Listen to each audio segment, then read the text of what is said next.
Episode 241 to 250। क्या अर्जुन चौहान और उसके 3 साथियों को छोड़कर बाकी सब दंग रह गए। अमरता की गोली एक कुत्ते ने खा ली थी। वह अरबों रुपये का खजाना था और यह अपनी तरह का दुनिया में एकमात्र था, बिल्कुल अद्वितीय। भले ही वे अमरता की गोली को अपने देश वापस लाने में कामयाब हो गए होते, फिर भी इसे कौन सेवन करेगा, इसका चयन प्रक्रिया निस्संदेह सख्त और पूरी तरह से होती। इतनी महत्वपूर्ण और मूल्यवान वस्तु एक कुत्ते द्वारा खा ली गई। यह असंभव है, शैलेंद्र चिल्लाया। तुम हमसे यह विश्वास करने की उम्मीद करते हो कि सैकड़ों अरबों रुपए की कोई चीज़ एक कुत्ते ने खा ली? क्या तुम सोचते हो कि हम सब मूर्ख हैं? यह एक दुर्घटना थी। कल की घटनाओं को याद करते हुए अर्जुन चौहान हंसी और आंसू के मिश्रण को महसूस किए बिना नहीं रह सका। मैं कसम खाता हूँ, गोली सच में उस कुत्ते ने खा ली थी, और अगर मैंने एक भी झूठ बोला तो मैं अपने सिर पर खड़ा होकर यहीं अपने बाल धोऊंगा। शैलेंद्र, यह आदमी झूठ से भरा है, बस इसे मार डालो, किसी अज्ञात देश के एक विकृत ने कहा। उसका रंग पीला था और वह पतला था, जिसमें यूरोप के पिशाच जैसे आंकड़ों से एक निश्चित समानता थी। मैं सच कह रहा हूं, अगर तुम मुझ पर विश्वास नहीं करते तो उनसे पूछो। अर्जुन चौहान ने ज़हीर कुरैशी और उसके समूह की ओर इशारा किया। सभी की आंखें अचानक ज़हीर कुरैशी की ओर मुड़ गईं। ज़हीर कुरैशी ने मन ही मन अर्जुन चौहान के पूर्वजों को इन प्राणियों, इन राक्षसों की उपस्थिति में उस पर ध्यान लाने के लिए शाप दिया। अर्जुन चौहान इतना निर्दयी कैसे हो सकता था? ज़हीर कुरैशी को और भी ज़्यादा हैरान कर दिया कि इस अविश्वसनीय स्थिति में अर्जुन चौहान कैसे शांत रह सकता था, और यहाँ तक कि उन पर सोने के सिक्के फेंकने की हिम्मत भी कर रहा था। क्या ये किसी प्रकार का दान था? उन्हें किसी सर्कस के कलाकारों की तरह मान रहा था। इसके अलावा अर्जुन चौहान ने गुप्त रूप से उन सोने के सिक्कों को कब तैयार किया था? उसे क्यों नहीं पता चला था? क्या उसने कहा कि अमरता की गोली सच में इस कुत्ते ने खा ली थी? शैलेंद्र ने ज़हीर कुरैशी से पूछा। शैलेंद्र की तीव्र जांच से दबकर ज़हीर कुरैशी ने सिर हिलाया। लानत है, अगर मुझे पता होता कि ऐसा कुछ होगा तो मैं नीलामी खत्म होने के बाद ही खिसक गया होता। शैलेंद्र, चश्मा पहने हुए एक जर्मन व्यक्ति एक अजीब उपकरण पकड़े हुए ने हस्तक्षेप किया। उस पर अमरता की गोली का कोई ऊर्जा निशान नहीं है, वस्तु वास्तव में उसके पास नहीं हो सकती है। लानत है, शैलेंद्र ने गुस्से में शाप दिया। जरूरी नहीं, दूसरे ने कहा, भारतीय लोग तरकीबों से भरे हैं। अगर तुम लोग ऊर्जा तरंगों का पता लगाने वाला एक उपकरण आविष्कार कर सकते हो तो वे ऊर्जा संकेतों को छिपाने का एक तरीका भी निकाल सकते हैं। सही है, चलो बस उन सभी को मार डालते हैं, हम बाद में जहाज को धीरे धीरे खोजेंगे। भारतीय लोगों, मैं तुम्हें आखिरी मौका दे रहा हूँ।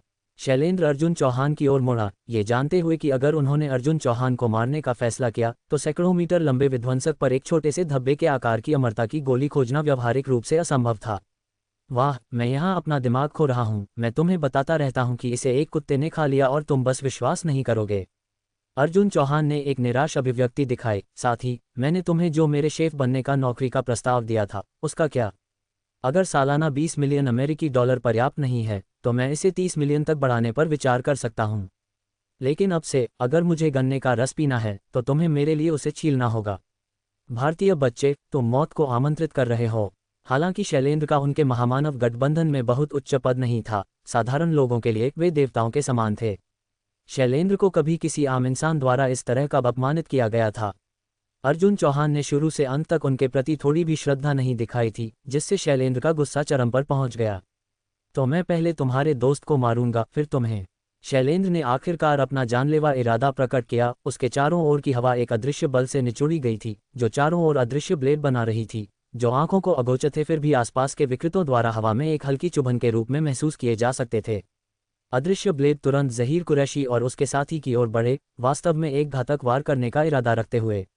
जैसे ही वायु ब्लेड स्टील निर्मित देग को पार कर गया, इसने इसे आसानी से फाड़ दिया, और ज़हीर कुरैशी और उसके साथी के पास अपनी भयानक स्थिति का एहसास करने के लिए मुश्किल से समय था, इससे पहले कि उन्हें 2 हिस्सों में विभाजित किया जा सके।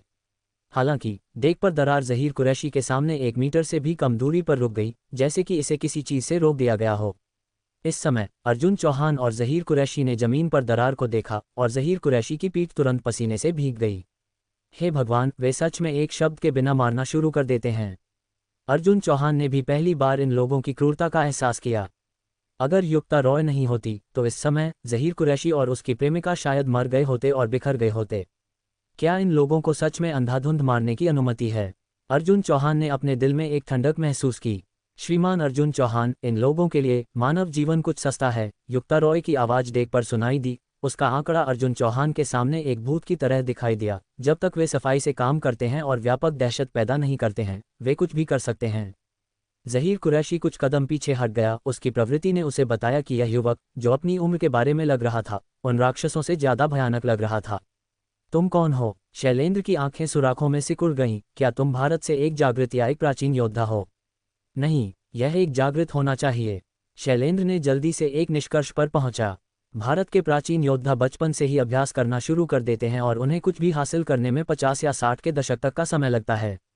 अगर वह एक प्राचीन योद्धा होता तो युक्ता रॉय अपनी उम्र में सबसे अच्छी तरह से एक लेवल 2 या 3 प्राचीन योद्धा होता। उसके वायु ब्लेड को अभी अभी रोकने के लिए लेवल 5 की ताकत या उससे अधिक के बिना ये बस असंभव है। केवल एक जागृत, अद्वितीय प्रतिभाओं के साथ पैदा हुआ संभवतः ऐसी क्षमता हो सकती है। लेकिन युक्ता रॉय नहीं बोला। वह वास्तव में एक बहुत शांत व्यक्ति था जो अर्जुन चौहान और उससे जुड़े लोगों के अलावा किसी और को एक दूसरी नज़र देने की भी परवाह नहीं कर सकता था। सावधान रहो, भारत से यह जागृत मुश्किल है। युक्ता रॉय, जाओ, मेरे लिए उसे 2 बार थप्पड़ मारो। अर्जुन चौहान ने शैलेंद्र को निर्देशित किया। हाँ, श्रीमान अर्जुन चौहान। युक्ता रॉय का शरीर एक पल में गायब हो गया और केवल 2 कुरकुरी आवाजें सुनी गईं। शैलेंद्र के चेहरे पर अब 2 चमकीले लाल हथेली के निशान थे। कुछ ही क्षण बाद युक्ता रॉय अपने मूल स्थान पर लौट आया। पूरी प्रक्रिया में 1 सेकंड से भी कम समय लगा। फूट! शैलेंद्र ने टूटे हुए दांतों के साथ एक मुंह भर खून थूका। उसका चेहरा 2 चमकीले लाल हथेली के निशानों से चिन्हित था और उसकी अभिव्यक्ति गहरे सदमे की थी। उसने युक्ता रॉय की हरकतों को अभी अभी बिल्कुल नहीं देखा था। प्रतिक्रिया करने की तो बात ही छोड़ो। क्या उसकी शक्ति संभवतः एक लेवल 9 महामानव से अधिक हो सकती है? शैलेंद्र भारत के 3 महाजागृतों से नहीं मिला था, लेकिन उसने उनकी तस्वीरें देखी थीं और निश्चित रूप से वे उसके सामने का युवक नहीं थे। क्या ये भारत से एक छिपा हुआ मास्टर हो सकता है? शैलेंद्र ने एक भयानक संभावना पर भी विचार किया, या शायद क्या यह अर्जुन चौहान परिवार द्वारा खुद प्रशिक्षित एक व्यक्ति है? नहीं, असंभव। शैलेंद्र ने तुरंत विचार को खारिज कर दिया। एक जागृत को प्रशिक्षित करने के लिए जो लेवल 9 से अधिक हो। यहाँ तक कि उनका पूरा अमेरिका राष्ट्र भी ऐसा हासिल नहीं कर सकता था। हालांकि अर्जुन चौहान एक देश जितना अमीर है और उसके पास अंतहीन पैसा है, कुछ चीज़ें बस पैसे से हासिल नहीं की जा सकती हैं।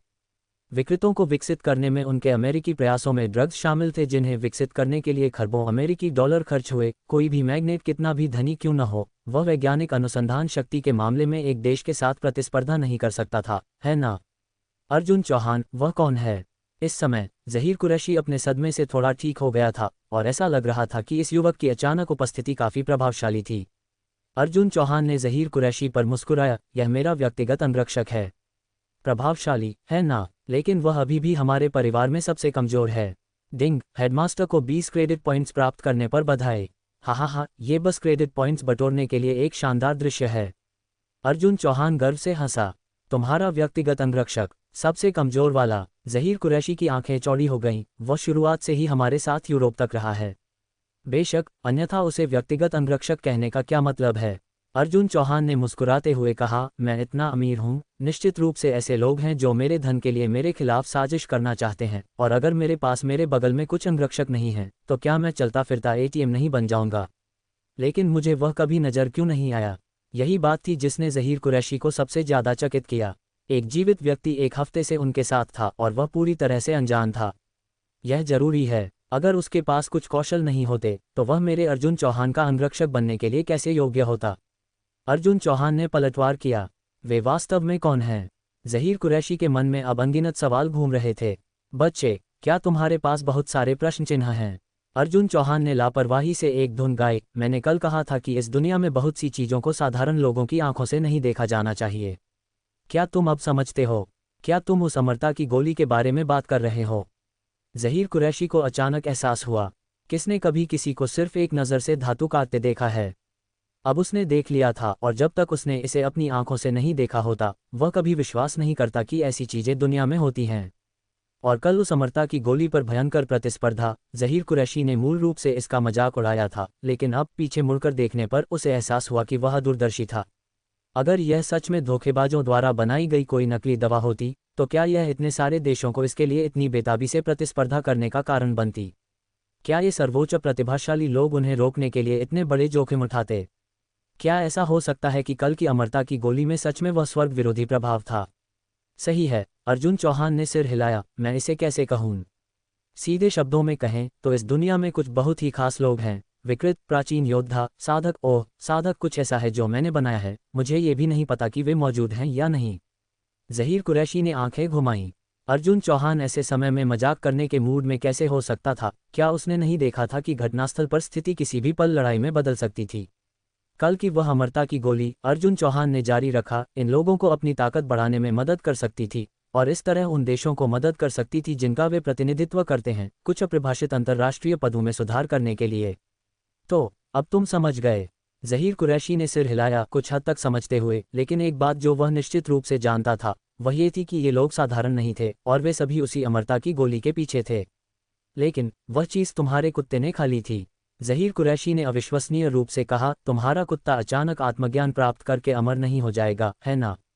मुझे उस बारे में कोई अंदाजा नहीं है, लेकिन यह निश्चित रूप से काफ़ी चालाक हो गया है। अर्जुन चौहान ने धनपाल को अपनी बाहों में लिया। तुम वास्तव में कौन हो?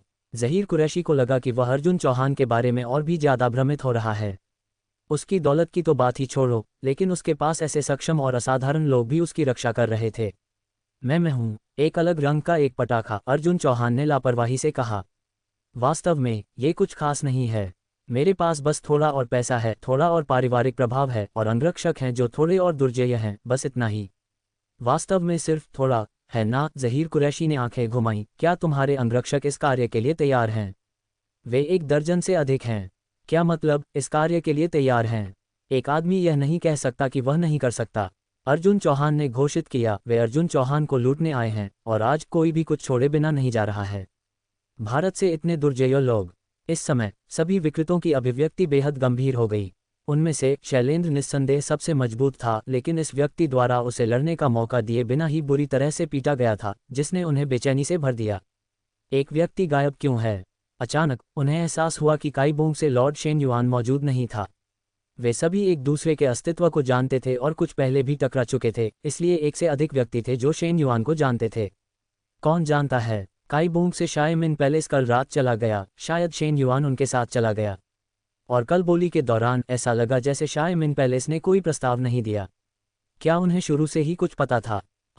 काईबोंग, एक लंबा और डराने वाला विकृत ने उपहास किया, ये दुनिया दूसरे विश्व समझौते से बंधी है। किसी के लिए भी लेवल 6 से ऊपर किसी दूसरे देश के प्रभाव के दायरे में लापरवाही से कार्य करना असंभव है। अगर फ्रांकफर्ट साम्राज्य के लोगों को पता होता तो यह अर्जुन चौहान सीमा पार करने में भी सक्षम नहीं होता, वह तुरंत एक फ्रांकफर्ट लेवल 9 को पार करने वाले महाशक्तिशाली द्वारा सिर काट दिया जाता। ठीक है, वह बस एक साधारण लेवल 6 जागृत से थोड़ा मजबूत होना चाहिए। हमारे पास अधिक लोग हैं, तो उससे डरने के लिए क्या है? चलो एक साथ हमला करते हैं। एक पल में सभी ने एक आम सहमति पर पहुंचे, जिसमें युक्ता रॉय उनका आम दुश्मन बन गया। उन्हें यह एहसास नहीं था कि जब तक युक्ता रॉय को खोजा नहीं जाना चाहता था, तब तक लेवल 9 से ऊपर का एक विशेषज्ञ भी उसके अस्तित्व का पता नहीं लगा पाएगा। इसके अलावा यह निश्चित था कि ऐसा व्यक्ति, भले ही वह उसके बारे में जागरूक हो, उसके रास्ते को रोकने की हिम्मत करेगा। आक्रमण। लगभग एक साथ सभी ने अपना हमला शुरू कर दिया और 1 दर्जन से अधिक तीव्र आभा ने पूरे जहाज को हिंसक रूप से हिला दिया, जैसे कि यह अलग होने वाला हो। युक्ता रॉय, जल्दी करो, मैं आज रात कुछ झींगा मछली खाने के लिए वापस जाने का इंतजार कर रहा हूँ। अर्जुन चौहान ने निर्देश दिया। अभी भी झींगा मछली खाने के बारे में सोच रहा है? भारतीय आदमी, आज रात भूमध्य सागर में मछलियों को खिलाने के लिए तैयार हो जाओ। शैलेंद्र आगे बढ़ गया, यह मानते हुए कि उसे पहले सिर्फ अचानक पकड़ा गया था। उसने सोचा कि युक्ता रॉय बस तेज हो सकता है, क्योंकि अगर उसकी ताकत सच में इतनी महान होती तो उसने पहले ही उसका सिर उड़ा दिया होता। धमाका। युक्ता रॉय के शरीर से एक विशाल सदमे की लहर फूट पड़ी, जैसे पिछली बार जब उसने उस विद्युतीकृत साथी से निपटा था। उन सभी को, जो उस पर हमला करने के लिए आगे बढ़े थे, सदमे की लहर से उड़ा दिया गया था। ये शक्ति भयानक रूप से डरावनी थी, क्योंकि 10 से अधिक लोगों ने खून थूका, उनकी आंखें अविश्वास से भरी हुई थीं। उन्होंने उसे कम आंका था। ये युवक निश्चित रूप से सिर्फ कोई लेवल 6 जागृत नहीं था। वह कम से कम एक लेवल 7 या लेवल 8 जागृत होना चाहिए, या शायद एक लेवल 9 को भी पार करने वाला जागृत। ये कैसे संभव है? उसके पास एक अंगरक्षक कैसे हो सकता है जो एक लेवल 9 को पार करने वाला जागृत है? यह असंभव है। वे यह नहीं समझ पाए कि इतनी ताकत वाला एक जागृत भारत के लिए भी एक महत्वपूर्ण व्यक्ति होगा, और निश्चित रूप से किसी का अंगरक्षक बनने के लिए नहीं झुकेगा जब तक कि वह व्यक्ति एक प्रमुख राष्ट्रीय नेता न हो। फिर भी उन्होंने जो शक्ति देखी उसने उन्हें बताया कि यह सच था, और इसके अलावा इस व्यक्ति ने अपनी पूरी ताकत का इस्तेमाल भी नहीं किया था। 10 से अधिक लोग अव्यवस्था में जमीन पर गिर गए, जबकि केवल एक ही हवा में निलंबित रहा, अमेरिका से शैलेंद्र। वह एक अदृश्य हाथ से पकड़ा हुआ लग रहा था, मुक्त होने के लिए व्यर्थ संघर्ष कर रहा था। उसे मार डालो। अर्जुन चौहान ने ठंडेपन से कहा। ज़हीर कुरैशी को मारने का उसका पिछला प्रयास अर्जुन चौहान के लिए एक अक्षम्य कार्य था। कोई भी जो उसके करीबी को नुकसान पहुंचाने की हिम्मत करता था, उसे माफ नहीं किया जा सकता था। कड़क हड्डी टूटने की एक कुरकुरी आवाज सुनी गई और शैलेंद्र की गर्दन टूट गई। धाम। शैलेंद्र, पहले से ही निर्जीव, जमीन पर गिर गया। उसकी आंखें अविश्वास में चौड़ी खुली थीं, यहाँ तक कि अपने अंतिम क्षणों में भी ये स्वीकार करने में असमर्थ था कि उसने ऐसी एक अभेद्य स्टील की प्लेट को टक्कर मारी थी। कबाड़, उनमें से कोई भी लड़ नहीं सकता। अर्जुन चौहान ने तिरस्कारपूर्वक टिप्पणी की। डिंग, हेडमास्टर को 50 क्रेडिट पॉइंट्स प्राप्त करने पर बधाई। लानत है, इस बार इतने सारे। अर्जुन चौहान खुश था। इसके साथ उसने 120 क्रेडिट पॉइंट्स जमा कर लिए थे। भागो, किसी ने अचानक चिल्लाया, यहाँ तक कि शैलेंद्र, उनका सबसे मजबूत, दूसरे पक्ष द्वारा एक उंगली उठाए बिना ही मारा गया था। अगर वे अब नहीं जाते तो वे सभी यहीं मर जाते। युक्ता रॉय, अर्जुन चौहान ने चिल्लाया, दरवाजा बंद कर दो, एक भी को भागने मत दो। अगर तुम सब भाग जाओगे तो कौन मुझे दिखावा करते हुए देखने के लिए रुकेगा? जी, श्रीमान अर्जुन चौहान। युक्ता रॉय की आंखों में बैंगनी चमक की एक झलक दिखाई दी और पूरे विध्वंसक के चारों ओर एक अदृश्य दीवार खड़ी हो गई, जिससे क्षेत्र पूरी तरह से सील हो गया। धाम। भागने की कोशिश करने वाला पहला विकृत सीधे अदृश्य दीवार से टकरा गया। उसका सिर तब तक टकराया जब तक कि खून नहीं बहने लगा। वह अविश्वसनीय रूप से खड़ा हुआ, अदृश्य बाधा को छूने के लिए पहुंचा, लेकिन ऐसा था जैसे दीवार में बिजली हो। जिस क्षण उसने संपर्क किया, उसे दूर फेंक दिया गया, भारी रूप से जमीन पर गिर गया और इस बार वह बिल्कुल भी खड़ा नहीं हो सका। ये किस तरह की तकनीक है? बचे हुए 10 या इतने विकृत, डर से पीले, ने पहले कभी ऐसी विधि के बारे में नहीं सुना था। यहाँ तक कि उनके अपने देश के शक्तिशाली लेवल 9 विकृतों के पास भी ऐसी क्षमताएं नहीं थीं। वह किस तरह का जागृत है? क्या ये वायु नियंत्रण है या मानस नियंत्रण? भारत के पास अभी भी ऐसा दुर्जय जागृत कैसे हो सकता है? क्या फ्रांकफर्ट के महामानस शक्तियां सब कचरा हैं? क्या ये सच में एक जाल है? क्या भारत ने चुपचाप यहाँ एक मास्टर भेजा? इस दृश्य को देखकर विकृतों ने मन ही मन शाप दिया। युक्ता रॉय की ताकत पर लगभग निराशा महसूस कर रहे थे। हा, मैंने कार के दरवाजे बंद कर दिए हैं। क्या तुम अभी भी सोचते हो कि तुम बाहर निकल सकते हो? अर्जुन चौहान ने दिल से हंसा, इस तरह के एक दुर्लभ अवसर का आनंद लेते हुए दिखावा करने के लिए। इसे जाने देना कितना खेदजनक होगा। अर्जुन चौहान, तुम्हारा यह अंगरक्षक वास्तव में कौन है? ज़हीर कुरैशी ने सिलहूट को घूरते हुए अवाक होकर देखा, क्योंकि उसने आज जो कुछ भी सामना किया था वह बार बार उसकी दुनिया को चुनौती दे रहा था। इसका नाम युक्ता रॉय है और इसके परिवार ने पीढ़ियों से मेरे परिवार की सेवा की है, अर्जुन चौहान ने समझाया। यह एक बहुत ही सक्षम आदमी है। पिछली बार जब मैं क्यूइंगलैंड से लौटा था तो लोगों के एक समूह ने मुझे मारने के लिए एक विकृत भेजा था और युक्ता रॉय ने उसे आधा मार डाला। अच्छा लड़का, इसमें कोई आश्चर्य नहीं कि तुम इतनी लापरवाही से दिखावा करते हो, ज़हीर कुरैशी ने प्रशंसा में कहा। जिस तरह से तुम इतराते हो, अगर तुम्हारे बगल में कुछ सक्षम अंगरक्षक नहीं होते तो तुम्हें बहुत पहले ही मार दिया गया होता। क्या ये सच नहीं है? अर्जुन चौहान मुस्कुराया। पैसा शैतान को चक्की चलाने के लिए मजबूर कर सकता है। जब तक तुम्हारे पास पर्याप्त पैसा है तब तक सबसे दुर्जय लोग भी तुम्हारी सेवा करने के लिए तैयार होंगे। हालांकि वह व्यक्ति, अर्जुन चौहान ने जमीन पर शैलेंद्र के बेजान शरीर को देखा, तुमने उसे बस किसी को मारने दिया, कोई परेशानी तो नहीं होगी, है ना? वास्तव में ज़हीर कुरैशी शैलेंद्र की मौत से काफी रोमांचित था। उसने अभी अभी उस अदृश्य ब्लेड की अविश्वसनीय शक्ति को खुद देखा था। अगर युक्ता रॉय नहीं होता तो वह और उसकी प्रेमिका अब तक शायद टुकड़े टुकड़े हो गए होते। जो कोई उसे मारना चाहता था उसके प्रति सहानुभूति रखना बस एक पवित्र माँ बनने का नाटक होगा। हालांकि ज़हीर कुरैशी कुछ हद तक चिंतित था कि अर्जुन चौहान को इसकी वजह से कुछ परेशानी हो सकती है। चिंता मत करो, अर्जुन चौहान ने उसे आश्वस्त किया, इन लोगों की लड़ाई बहुत गुप्त होती है और किसी भी कानून या नैतिकता से बाधित नहीं होती है। उनमें केवल मुट्ठी ही सच्चा न्यायाधीश है। अगर आज हम युक्ता रॉय के बिना यहाँ उनके द्वारा मारे गए होते तो मुझे संदेह है कि कोई हमें बदला लेने के लिए आता। तो मुझे राहत मिली, ज़हीर कुरैशी ने सिर हिलाया। तुम इन लोगों के साथ क्या करने की योजना बना रहे हो? हे, अर्जुन चौहान हंसा, वे हमें लूटने आए थे, है ना? हाँ, ज़हीर कुरैशी ने जवाब दिया, लेकिन वे वास्तव में बदकिस्मत हैं। न केवल उन्हें कुछ भी नहीं मिला, बल्कि वे तुम्हारे जैसे किसी व्यक्ति से भी मिले। कितना दुर्भाग्यपूर्ण है। मैं एक निष्पक्ष व्यक्ति हूँ, अर्जुन चौहान ने घोषित किया। चूंकि वे मुझे लूटने आए थे तो मैं उन्हें लूटूंगा। वे इस डकैती के लिए अपने साथ काफ़ी पैसा लाए होंगे, है ना? हे भगवान, तुम! ज़हीर कुरैशी की आंखें चौड़ी हो गईं। अमरता की गोली के लिए अंतिम प्रतिस्पर्धा में ज़हीर कुरैशी ने उनकी सनक को देखा था। इनमें से प्रत्येक व्यक्ति के पास कम से कम कई अरब रुपये नकद थे। अगर उन सभी को लूट लिया जाता तो ये सैकड़ों अरबों रुपये के बराबर होगा। इतना ही नहीं, अगर अर्जुन चौहान सच में उन्हें लूट लेता तो उसने उन देशों के दुश्मन बना लिए होते। अगर वे उसे परेशान करने के लिए और भी दुर्जय लोगों को भेजते। अर्जुन, इससे कोई समस्या तो नहीं होगी, है ना? आर्या रॉय ने भी कुछ चिंता व्यक्त की। आश्वस्त रहो, मुझे पूरा भरोसा है। अर्जुन चौहान ने थोड़ी सी मुस्कान के साथ कहा, तुमने मुझे कभी भी बिना आश्वासन के कुछ भी करते हुए कब देखा है? अर्जुन चौहान ने एक कदम आगे बढ़ाया, अब तुम सभी जो यहाँ मरना नहीं चाहते हो, मेरे सामने आओ, बाएं से दाएं, सबसे लंबे से सबसे छोटे तक लाइन लगाओ। वे घायल विकृत एक दूसरे को देखने लगे, उन्हें पता नहीं था कि अर्जुन चौहान क्या करने का इरादा रखता था। मैं 3 तक गिनूंगा, अर्जुन चौहान ने कहा। जब वे नहीं हिले तो परेशान हो गया। युक्ता रॉय से डर रहा था लेकिन उससे नहीं। क्या यह उसके प्रति अनादर का संकेत था? 3, 2, 1, युक्ता रॉय। अर्जुन चौहान ने युक्ता रॉय को एक नज़र दी।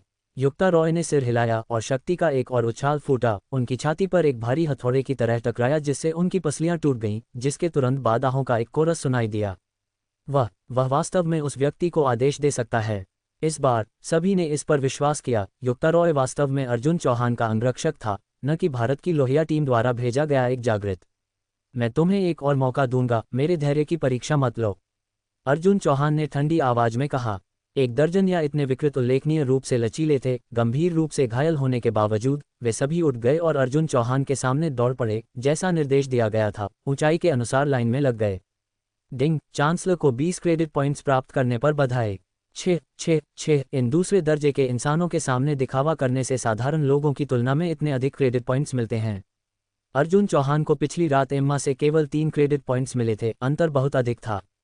गिनती शुरू करो। हो, सिर्फ विकृत ही नहीं बल्कि ज़हीर कुरैशी और अन्य लोग भी दंग रह गए। अर्जुन चौहान आखिर क्या कर रहा था? क्या वह उनका मजाक उड़ा रहा था? उन्हें यकीन नहीं था कि धनपाल, जिसने अमरता की गोली खाई थी, एक इंसान में विकसित हो सकता था, लेकिन अर्जुन चौहान वास्तव में काम का एक असली टुकड़ा था। 1, 2... युक्ता रॉय को देखकर विकृत उन ठंडी आंखों से मिलते ही काम गए और तुरंत अर्जुन चौहान द्वारा निर्देशित गिनती शुरू कर दी। 13 लोग, एक शैलेंद्र मरा, एक शेन युआन भाग गया, लेकिन बाकी सब यहाँ हैं। अर्जुन चौहान ने सिर हिलाया। मैंने तुमसे कहा था, अमरता की गोली एक कुत्ते ने खा ली थी, लेकिन तुम सब बस विश्वास नहीं करोगे।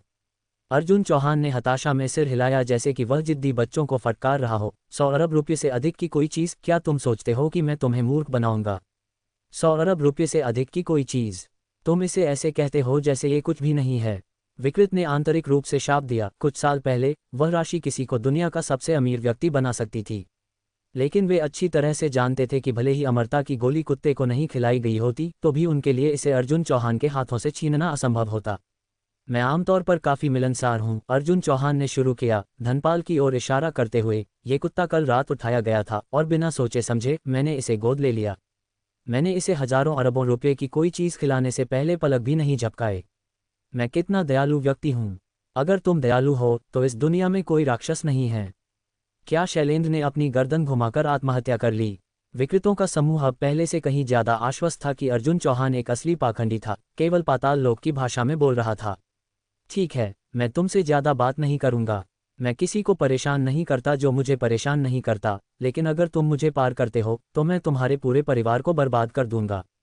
अर्जुन चौहान ने अपनी आवाज उठाए। अब तुम सभी में से प्रत्येक सभी पैसे सौंप दो जो तुम इस नीलामी के लिए लाए हो। यह एक डकैती है। डकैती। इन 2 शब्दों को सुनकर विकृतों की आंखें गोल गोल हो गईं, क्योंकि उन सभी ने सोचा था कि अर्जुन चौहान के हाथों में पड़ने का मतलब आज निश्चित मौत था। फिर भी अर्जुन चौहान नियमों से नहीं खेल रहा था। मैं जानता हूं कि तुम सभी इस बार बहुत पैसा लाए थे। अर्जुन चौहान ने इंडिया से एक विकृत की ओर इशारा किया। मुझे याद है कि तुम कल बोली लगाने वाले पहले व्यक्ति थे जिसने हार मान ली, लेकिन तुम भी 62 अरब रुपये लाए थे, है ना? अर्जुन चौहान ने अपना फ़ोन निकाला। तुम भीम पे ट्रांसफ़र या गूगल पे ट्रांसफ़र के माध्यम से भुगतान करोगे। मूर्ख, ज़हीर कुरैशी ने अर्जुन चौहान के पीछे सीधे शाप दिया। क्या तुमने कभी किसी को अपने फ़ोन का उपयोग करके 62 अरब रुपये का भुगतान करते देखा है? क्या तुम्हारा दिमाग खराब हो गया है? हाँ, माफ़ करना, जब मैं गरीब था तब मुझे इसकी आदत हो गई थी। अर्जुन चौहान ने शर्मिंदगी से अपना फ़ोन रख दिया। अगर उसने सच में इन 2 भुगतान तरीकों के माध्यम से इतनी बड़ी राशि को ट्रांसफ़र करने की कोशिश की होती तो महिंद्रा और माखन शायद चकित हो जाते। मैं तुमसे एक बात पूछता हूँ, तुम्हें पैसा चाहिए या तुम्हारी जान? अर्जुन चौहान ने कहा। इंडिया के विकृत ने अपना सिर झुका लिया। इंडिया के लोग अमेरिका वालों जितने अमीर नहीं थे। ये राशि पूरे राष्ट्र के प्रयास से जुटाई गई थी। अगर वे अमरता की गोली के बिना वापस लौटते और यह पैसा भी खो देते तो उन्हें घर वापस गंभीर सजा का सामना करना पड़ता। लेकिन अगर वे पैसा नहीं देते तो वे यहीं अर्जुन चौहान के हाथों मर सकते थे। मैं पैसा दूंगा, इंडिया के व्यक्ति ने असहाय रूप से कहा। देशद्रोही बनना और देश छोड़कर भागना बेहतर था। अपनी प्रतिभा के साथ जब तक वह गुमनाम रहता, वह दुनिया में कहीं भी अच्छी तरह से रह सकता था। अर्जुन चौहान ने उस आदमी को अपना स्विस बैंक खाता नंबर दिया और उसे एक कंप्यूटर सौंपा जो इंटरनेट से जुड़ सकता था। कुछ मिनट बाद अर्जुन चौहान को स्विस बैंक से एक अधिसूचना मिली, 62 अरब रुपये ट्रांसफर कर दिए गए थे। मुझे ऐसे लोग पसंद हैं जो समय को जानते हैं, अर्जुन चौहान मुस्कुराया। अगला। अर्जुन चौहान की निगाह फ्रांकफर्ट साम्राज्य से एक जागृत पर पड़ी, गोल चश्मा पहने हुए। तुम क्या खेल रहे हो, हैरी पॉटर? जागृत डर से कांप गया। अर्जुन चौहान की आंखों में देखने की हिम्मत भी नहीं कर रहा था। उसने सोचा था कि अर्जुन चौहान का सबसे बड़ा भरोसा कल की नीलामी से उस विध्वंसक पर था। यही कारण था कि उसने अदना और अर्जुन चौहान को उस शाही जेड सील के लिए प्रतिस्पर्धा करने की अनुमति दी। बोली से पहले अर्जुन चौहान ने एक सख्त चेतावनी जारी की थी कि जो कोई भी उसके साथ बोली लगाने की हिम्मत करेगा, वह इस जगह को नहीं छोड़ेगा। अदना के कार्य स्पष्ट रूप से इन सभी लोगों के सामने अर्जुन चौहान के चेहरे पर एक थप्पड़ थे। वह समझ गया कि अर्जुन चौहान जैसा व्यक्ति पैसे की परवाह नहीं करता था, लेकिन निश्चित रूप से अपने चेहरे की परवाह करता था, और यह बिल शायद उस पर खट्टा पड़ रहा था। अदना, हरी आंखों वाले युवक ने दांत पीसे, जब मैं अपने देश वापस लौटूंगा तो मैं सुनिश्चित करूंगा कि तुम इसके लिए भुगतान करो। तुम उस मेनेसिंग लुक से किसे डराने की कोशिश कर रहे हो? अर्जुन चौहान ने डांटा। 69 अरब रुपये है ना? इसे सौंप दो, एक भी पैसा कम हुआ और मैं तुम्हारे सिर से एक बाल तोड़ूंगा। एक बार जब तुम्हारे पास वहां बाल खत्म हो जाएंगे तो मैं तुम्हारे पैर के बालों पर शुरू करूंगा, और अगर तुम्हारे पैर के बाल खत्म हो गए तो मैं तुम्हें एक अजय ड्रैगन में बदल दूंगा। हा, तुम वास्तव में प्रतिभाशाली हो। डर के चले जाने के साथ ज़हीर कुरैशी शांत हो गया, और यहां तक कि आर्या रॉय भी हंसी को नहीं रोक पाए। अर्जुन चौहान ऐसे एक परेशानी पैदा करने वाले को उकसाना वास्तव में मौत से भी बदतर था। युवक ने अपनी टांगों में एक ठंडक महसूस की और कंप्यूटर से अर्जुन चौहान के खाते में तुरंत पैसा ट्रांसफर कर दिया। बचे हुए लोगों ने अपने भाग्य को स्वीकार कर लिया। घर वापस सजा का सामना करना यहां अर्जुन चौहान द्वारा मारे जाने से बेहतर था। और युक्ता रॉय जैसे प्राणियों के आसपास जब तक उनके लेवल 9 अभिजात वर्ग हस्तक्षेप नहीं करते, तब तक कोई भी बिना किसी नुकसान के बाहर नहीं निकलेगा। इसलिए न तो संगठन और न ही सरकारें उन्हें दोष दे सकती थीं। पैसा अर्जुन चौहान के खाते में बहता रहा, और जांच करने के बाद उसने पाया कि उसके खाते में अब 1 ट्रिलियन रुपये से अधिक थे। उसने कल 200 अरब रुपये से कम खर्च किए थे, और आज उसने लाभ के साथ सब कुछ वापस कमा लिया। पैसा कमाना इतना मुश्किल नहीं है, आखिरकार, अर्जुन चौहान ने खुद से बड़बड़ाया। उसे 100 अरब अमेरिकी डॉलर खर्च करने में महीनों लगे, लेकिन 20 मिनट से भी कम समय में उसने 1 ट्रिलियन रुपये कमा लिए। पैसा कमाना वास्तव में इसे खर्च करने की तुलना में बहुत आसान था। युक्ता रॉय ने इस पर आंखें घुमाए बिना नहीं रह सका। क्या इन दो चीज़ों की तुलना भी की जा सकती है? क्या तुम्हारे पास स्विस बैंक खाता है? अर्जुन चौहान ने ज़हीर कुरैशी से पूछा। हाँ, ज़हीर कुरैशी ने संख्याओं की एक श्रृंखला प्रदान की। किस लिए? निष्पक्षता निष्पक्ष है, अर्जुन चौहान मुस्कुराया, प्लस एक शांत रहने का शुल्क। तुम आज की घटनाओं के बारे में सिर्फ बड़बड़ा नहीं सकते। 10 अरब। ज़हीर कुरैशी की आंखें चौड़ी हो गईं जब उसने अपने खाते में शेष राशि को देखा। हालांकि वह जानता था कि वह जो हुआ उसके बारे में बड़बड़ा नहीं सकता था। 10 अरब रुपये का शांत रहने का शुल्क बस बहुत असाधारण था, है ना? कोई बात नहीं, ऊन आखिरकार भीड़ से आता है, यह मेरा पैसा नहीं है। अर्जुन चौहान ने अपने कंधों को उछाला, और यह आज मैंने जो पॉकेट मनी बनाई है उसके करीब भी नहीं है। लानत है, अगर मैं एक महिला होती तो मैं निश्चित रूप से तुम्हें बहकाने आती। ज़हीर कुरैशी ने अतिशयोक्ति से कहा। दूर हो जाओ, मुझे घृणा मत करो। बाकी पैसे के लिए पहले उन 100 अरब रुपये को लेकर कुछ दान करो। अर्जुन चौहान ने खुद से बड़बड़ाया। फिर उस विमान वाहक को एक उचित नौक में नवीनीकृत करो और नए साल के बाद स्नातक स्कूल के लिए प्रवेश परीक्षा देने जाओ। बाकी पैसे का उपयोग वैज्ञानिक अनुसंधान के लिए करो, एक शिक्षाविद के रूप में नामांकित हो जाओ और जीवन के शिखर पर पहुंचो। अर्जुन चौहान और उसके दोस्तों को मजाक करते हुए देखकर विकृत पूरी तरह से डर गए थे।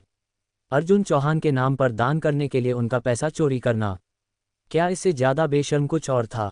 आओ, क्या उसके जैसे लड़के को स्नातक स्कूल के लिए प्रवेश परीक्षा देने की जरूरत है? क्या वह जीवन के शिखर पर पैदा नहीं हुआ था? और जहां तक एक शिक्षाविद के रूप में नामांकित होने का सवाल है, क्या उसने सोचा था कि शिक्षाविद बस आसमान से गिरते हैं? धन और प्रभावशाली अंगरक्षकों के साथ भी क्या वह वास्तव में एक शिक्षाविद का खिताब खरीद सकता था? उन्हें सपना देखना चाहिए, लेकिन वे कैसे जान सकते थे कि पर्याप्त धूप से अर्जुन चौहान अपने शिक्षक आयरन मैन टोनी से लापरवाही से एक कौशल सीख सकता था, शिक्षाविदों में संलग्न हो सकता था, पेपर प्रकाशित कर सकता था और आसानी से वर्तमान विद्वानों को पीछे छोड़ सकता था, जिससे एक शिक्षाविद बनना एक हवा हो सकती थी। हे बूढ़े अर्जुन, ज़हीर कुरैशी ने पूछा, मैं ये सोचना शुरू कर रहा हूँ कि तुम्हारे परिवार की दौलत चोरी हुई थी या कमाई गई थी। हा हा हा, अर्जुन चौहान हंसा, मुझे उस बारे में नहीं पता, तुम्हें मेरे पूर्वजों से पूछना होगा। अगर मुझे मौका मिला तो मैं तुम्हें उनसे मिलवा दूंगा। नहीं, ज़हीर कुरैशी जल्दी से पीछे हट गया, उसे कोई सुराग नहीं था कि अर्जुन चौहान के पूर्वज सभी अभी भी जीवित थे। उनसे मिलने के लिए उसे नीचे जाना होगा। ठीक है, तुम लोग दूर हो सकते हो, अर्जुन चौहान ने कहा। युक्ता रॉय, उन सभी को नीचे फेंक दो। हाँ श्रीमान अर्जुन चौहान, युक्ता रॉय ने सावधानी से जवाब दिया। उसकी निगाह में एक बदलाव के साथ वे दर्जन या इतने विकृत तुरंत डेक से नीचे फेंक दिए गए, 10 या इतने मीटर ऊपर से जमी हुई बर्फ की सतह पर क्रूरता से दुर्घटनाग्रस्त हो गए। युक्ता रॉय की दक्षता के तहत विध्वंसक को स्थिर करने वाली बर्फ खुल गई। स्नैप, उसने अपनी उंगलियों को झपकाया और नाविक, जो विध्वंसक पर कुछ क्षण पहले बेहोश हो गए थे, अचानक जाग गए, युद्धपोत को फिर से शुरू कर दिया और फ्रांकफर्ट महाद्वीप की दिशा में चल पड़े।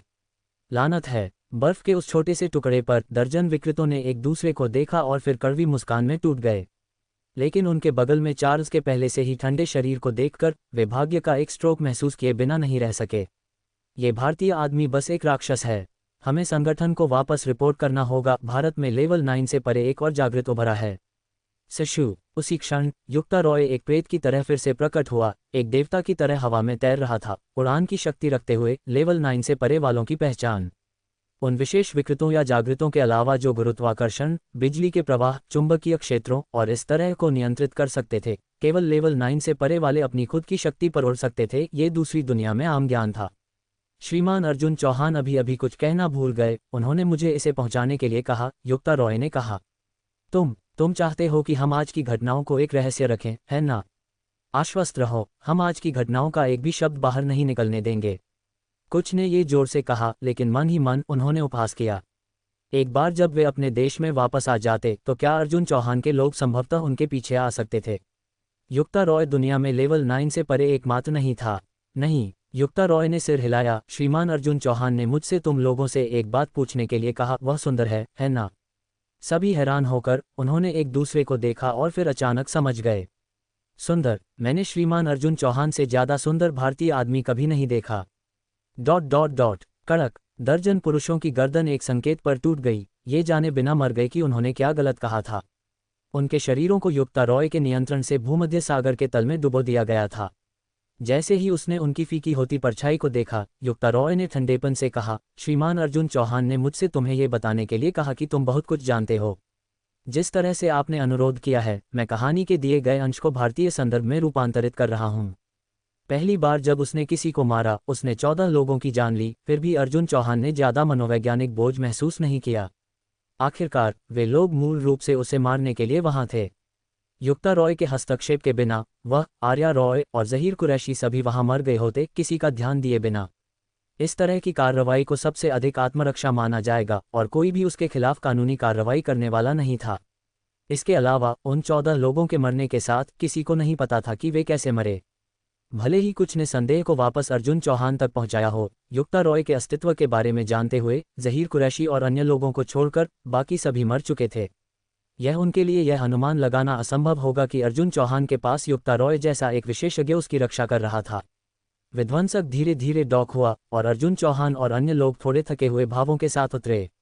अर्जुन चौहान को छोड़कर अन्य तीनों को इस परीक्षा से कम या ज्यादा डर लगा था और वे अभी ऐसा महसूस कर रहे थे जैसे उनके शरीर खोखले हो गए हों।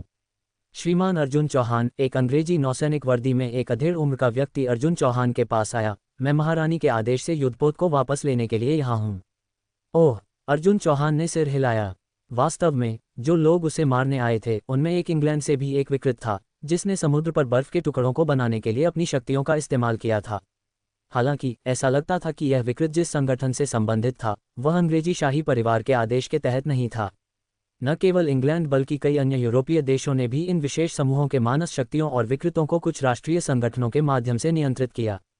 अन्यथा वे अर्जुन चौहान को परेशान करने के लिए इतने मूर्ख नहीं होते। आखिरकार प्रत्येक को अर्जुन चौहान के दादा द्वारा विदेशी बंदूकों और तोपों के साथ पीटा गया था। यूरोप की इस यात्रा पर इतनी सारी राजकुमारियों को उसके पास भेजा गया था। श्रीमान अर्जुन चौहान, ये नौसैनिक जनरल ने विध्वंसक पर एक नज़र डाली, डेक पर एक गहरी दरार और यहाँ तक कि एक तोप का बैरल भी देखा जिसे साफ सुथरा काट दिया गया था। अर्जुन चौहान द्वारा केवल 2 दिनों के लिए उधार लेने के बाद विध्वंसक ऐसी स्थिति में कैसे समाप्त हुआ? यह अर्जुन चौहान के लिए मनगढ़ंत कहानी बनाने का शौक दूसरी प्रकृति था और उसने कह दिया, खैर, नीलामी में मैंने एक दिव्य हथियार प्राप्त किया। कप्तान ने इसका परीक्षण किया और यह गलती से थोड़ा नियंत्रण से बाहर हो गया। ये सच में मिट्टी की तरह लोहे को काटता है, हा हा हा।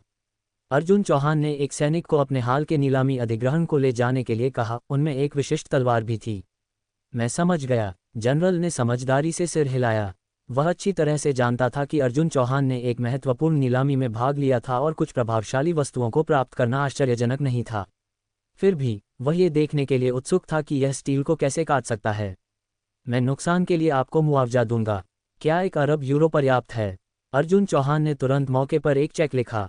वह इस बिंदु पर अविश्वसनीय रूप से धनी था, जिसने 100 अरब यूरो से अधिक कमाया था। अगर उसने कुछ खर्च नहीं किया तो यह उसके साथ ठीक नहीं बैठता था। 1 अरब यूरो! जनरल दंग रह गया। हालांकि विध्वंसक की मरम्मत महंगी थी, लेकिन उनकी लागत इतनी नहीं थी। 1 अरब यूरो एक और बनाने के लिए पर्याप्त थे। इसके अलावा रानी ने अर्जुन चौहान के साथ अत्यंत सम्मान के साथ व्यवहार करने के महत्व पर बार बार जोर दिया था। अगर उसने हाँ कहा तो वे नहीं कह सकते थे। जनरल अर्जुन चौहान के पैसे को स्वीकार करने की हिम्मत कैसे कर सकता था? इसके अलावा केवल अंग्रेजी विध्वंसक को फ्रांकफर्ट के पानी में पालने की अनुमति देना अर्जुन चौहान की अपार पृष्ठभूमि को प्रदर्शित करता था। वह पैसे स्वीकार करने की हिम्मत नहीं करेगा। इसे लो। अर्जुन चौहान ने चेक को जनरल के हाथ में जबरदस्ती दिया। अगर तुम इसे नहीं लेते तो तुम मुझे नीचा दिखा रहे हो। मुझे नीचा दिखाओ और सावधान रहो, मैं तुम्हारी रानी से शिकायत कर सकता हूँ। ये पहली बार था जब जनरल ने किसी को उन्हें पैसे देने की धमकी देते हुए देखा था। यहाँ देखो, तुम्हारे पास मरम्मत की लागत है ना? कुछ दिनों के लिए ईंधन की लागत पैसे है ना? रखरखाव शुल्क की जरूरत है ना? और चालक दल को वेतन की जरूरत है ना? तुम इंग्लैंड से पूरे रास्ते यात्रा करके आए हो, वहाँ एक यात्रा भत्ता होना चाहिए, है ना? 10 अरब ज्यादा नहीं है। हालांकि उसने इस तरह बात की, अर्जुन चौहान ने मन ही मन उपहास किए बिना नहीं रह सका। अंग्रेजी मानस शक्ति ने उसे 70.5 अरब यूरो का एक अप्रत्याशित लाभ दिलाया था। चूंकि ऊन भेड़ से आया था, अर्जुन चौहान को 1 अरब यूरो के साथ भाग लेने में थोड़ा भी दर्द महसूस नहीं हुआ। मुझे आश्चर्य है कि अगर इंग्लैंड की महारानी को इस घटना के बारे में पता होता तो उनकी क्या अभिव्यक्ति होती। अर्जुन, तुम्हारा परिवार वास्तव में क्या करता है? आर्या रॉय ने उस शाम को पूछने से खुद को रोक नहीं पाई। वह जानती थी कि अर्जुन चौहान का परिवार धनी था, लेकिन अब ऐसा लग रहा था कि वह जो जानती थी वह सिर्फ हिमखंड का सिरा था। सोने की खुदाई करना, किराया इकट्ठा करना, वित्त में हाथ आजमाना, कंपनियां शुरू करना, ये सब एक दिन के काम में है। अर्जुन चौहान ने हंसते हुए कहा। अर्जुन चौहान झूठ नहीं बोल रहा था, बस ये था कि उनके खनन में दुनिया के सोने, कोयले और हीरे की खदानें शामिल थीं। दुनिया भर के देशों से किराया इकट्ठा करना और वित्त में उनके हाथ आजमाने का मतलब दुनिया भर की सरकारों को पैसा उधार देना, उनसे ब्याज कमाना था। तुम्हारा वह अंगरक्षक, जिसे युक्ता रॉय कहा जाता है, वह कोई है जिसे मेरे परिवार ने लंबे समय तक प्रशिक्षित किया है, अर्जुन चौहान ने कहा, और हमारे पास उसके जैसे ही सक्षम 10,000 और अंगरक्षक हैं। सपना देखते रहो। आर्या रॉय जानती थी कि अर्जुन चौहान को कुछ विवरणों पर वापस लेना होगा। आखिरकार एक कारण होना चाहिए कि वह सब कुछ क्यों नहीं बता रहा था। आर्या रॉय ने आगे की जानकारी नहीं मांगी। जब तक अर्जुन चौहान अभी भी खुद था, यही सब मायने रखता था। जागीर में एक और रात आराम करने के बाद अर्जुन चौहान और अन्य लोग जाने की तैयारी कर रहे थे। विभिन्न देशों की राजकुमारियां एक एक करके चली गईं, उदास दिख रही थीं। कौन जानता था कि उन्हें फिर से ऐसा मौका कब मिलेगा। श्रीमान अर्जुन चौहान, मैं आपको यहीं विदा करूंगा। मुझे उम्मीद है कि जब आपको मौका मिलेगा तो आप फिर से मिलेंगे, हाईगन ने अर्जुन चौहान से ईमानदारी से कहा। इस समय के दौरान तुम्हारी कड़ी मेहनत के लिए धन्यवाद। अर्जुन चौहान ने सिर हिलाया। हवाई अड्डे के लिए निकलने वाला था जब उसने 2 बहुत परिचित चेहरे देखे। श्रीमान माधव, श्रीमान गजेंद्र। अर्जुन चौहान हैरान था। उसने सोचा था कि वे दोनों पहले ही भारत लौट आए थे। तुम लोग यहाँ क्यों हो? अर्जुन चौहान ने पूछा। श्रीमान अर्जुन चौहान, हम आपकी सुरक्षा सुनिश्चित करने के लिए यहाँ हैं। गजेंद्र ने अर्जुन चौहान और उसके साथियों को सुरक्षित देखकर राहत की आह भरी। ऐसा लगता था कि अन्य देशों के मानस शक्तियों और विकृतों ने फ्रांकफर्ट में कदम उठाने का विकल्प नहीं चुना था।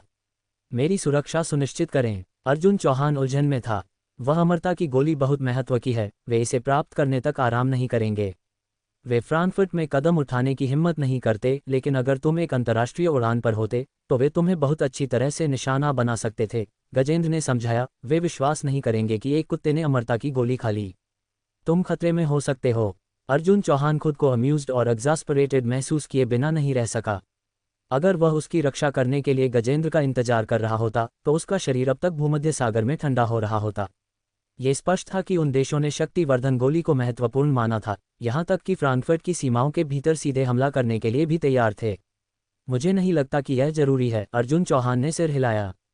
उन लोगों के शरीर अब तक शार्क का भोजन बन चुके हैं। उनकी कब्रों पर घास शायद 1 मीटर से अधिक लंबी है और फिर भी तुम मेरी रक्षा करने के लिए यहाँ हो। श्रीमान अर्जुन चौहान, मैं मजाक नहीं कर रहा हूँ, मैं गंभीर हूँ। गजेंद्र ने ईमानदारी से कहा। वे साधारण लोग नहीं हैं। ऐसी चीजें हैं जो मैं तुम्हें नहीं बता सकता, लेकिन अगर तुम्हारे पास लड़ाकू विमानों का एक स्क्वाड्रन होता तो भी सुरक्षित घर लौटना मुश्किल होगा। हे भगवान, तुम्हें कैसे पता चला कि मेरे पास लड़ाकू विमानों का एक स्क्वाड्रन है? गजेंद्र एक पल के लिए शब्दों के लिए हार गया। वह सिर्फ स्थिति की गंभीरता को रेखांकित करने के लिए एक सादृश्य बना रहा था, लेकिन अर्जुन चौहान के जवाब के आधार पर ऐसा लगता था कि उसके पास वास्तव में एक हेलीकॉप्टर स्क्वाड्रन था। शायद यह उसे किसी देश द्वारा उधार दिया गया था। गजेंद्र ने वास्तव में अर्जुन चौहान के परिवार की जांच की थी, लेकिन फाइलों में कुछ भी खास नहीं मिला सिवाय इसके कि वह कई कंपनियों का एक प्रमुख शेयरधारक था। उसके अलावा कोई सैन्य या राजनीतिक पृष्ठभूमि नहीं थी, बस दूसरी पीढ़ी का एक पूरी तरह से विशिष्ट व्यवसाय था। श्रीमान अर्जुन चौहान, मैंने तुम्हें यहाँ से बाहर निकालने के लिए एक विशेष चैनल की व्यवस्था की है। मेरे पीछे आओ। गजेंद्र की ईमानदार अभिव्यक्ति को देखकर अर्जुन चौहान को उसे यह बताने का मन हुआ कि उसके अंगरक्षक ने पहले ही उन लोगों का ख्याल रख लिया था, लेकिन ऐसा कहने से भविष्य में अपरिहार्य जटिलताएं पैदा होंगी। कोई जरूरत नहीं है श्रीमान गजेंद्र, अर्जुन चौहान ने सिर हिलाया। मेरा निजी जेट उड़ान भरने के लिए तैयार है। शायद तुम SF एक्सप्रेस प्लेन पर एक सवारी ले सकते हो। अंत में अर्जुन चौहान हठपूर्वक अड़ा रहा। उसने विशेष चैनल के माध्यम से गजेंद्र के साथ भारत लौटने से इनकार कर दिया, अपने निजी विमान से जाने पर जोर दिया। अर्जुन चौहान की सुरक्षा के लिए गजेंद्र के पास उसके साथ देश लौटने के अलावा कोई विकल्प नहीं था। जहां तक माधव का सवाल है, वह वापसी की उड़ान के दौरान अमरता की गोली चुराने वालों से संभावित मुठभेड़ों के बारे में अच्छी तरह से जानता था और उसने उनके साथ रास्ते अलग करने का विकल्प चुना। वह देशभक्त था, लेकिन इसका मतलब यह नहीं था कि वह मौत से नहीं डरता था। पूरी यात्रा के दौरान ज़हीर कुरैशी और अन्य लोग बातें करते और हंसते रहे, स्नैक्स खाते और फिल्में देखते रहे, जबकि उन दुर्लभ खजानों की प्रशंसा करते रहे जिन्हें अर्जुन चौहान ने इस बार खरीदा था। लेकिन गजेंद्र विमान की खिड़की के सामने गंभीर और सावधानीपूर्वक खड़ा था, भारी विचारों से दबा हुआ लग रहा था। अधिकांश जागृत और विकृत आकाश में उड़ नहीं सकते थे और हवा के बीच में लड़ना बेहद खतरनाक था। भले ही गजेंद्र मुश्किल से खुद की रक्षा कर सकता था, लेकिन उसे यकीन नहीं था कि वह अर्जुन चौहान की पूर्ण सुरक्षा सुनिश्चित कर सकता है। अर्जुन, वह वहां एक ध्यान करते हुए भिक्षु की तरह क्यों खड़ा है? आर्या रॉय ने उत्सुकता से गजेंद्र को देखा, जिसने विमान में चढ़ने के बाद से उसी मुद्रा को बनाए रखा था, लगभग बिल्कुल भी नहीं हिल रहा था। मुझे नहीं पता, वह शायद जोन आउट हो रहा है या ऑनलाइन अवसादग्रस्त संगीत सुन रहा है, अर्जुन चौहान ने हंसते हुए कहा। बेशक, वह जानता था कि गजेंद्र किस बारे में चिंतित था, लेकिन उसकी चिंताएं स्पष्ट रूप से अनावश्यक थीं, क्योंकि उसने उन विकृतों को पहले ही लूट लिया था और उन्हें भूमध्य सागर में फेंक दिया था। बेशक, वह गजेंद्र को यह नहीं बता सकता था। श्रीमान गजेंद्र, क्या तुम बहुत चिंतित हो? अर्जुन चौहान पास गया और पूछा। अगर तुम वास्तव में चिंतित हो तो मैं हमें घर तक एस्कॉर्ट करने के लिए 200 या 300 लड़ाकू विमान बुला सकता हूँ। श्रीमान अर्जुन चौहान, तुम नहीं समझते, गजेंद्र ने एक कड़वी मुस्कान के साथ कहा। लड़ाकू विमान उन लोगों के लिए बहुत ही नगण्य खतरा हैं। वे साधारण व्यक्ति नहीं हैं। ऐसी चीजें हैं जो मैं तुम्हें नहीं बता सकता, लेकिन तुम्हें ये समझना चाहिए कि तुम अभी एक बहुत ही खतरनाक स्थिति में हो। ओह, तो तुम चलते रहो, अर्जुन चौहान ने बेजुबान होकर कहा। गजेंद्र इतना जिद्दी क्यों था? ओह, गजेंद्र ने अर्जुन चौहान को अविश्वसनीय रूप से देखा, जैसे कि सोच रहा हो, एक नवजात बछड़ा भी बाघ से नहीं डरता है।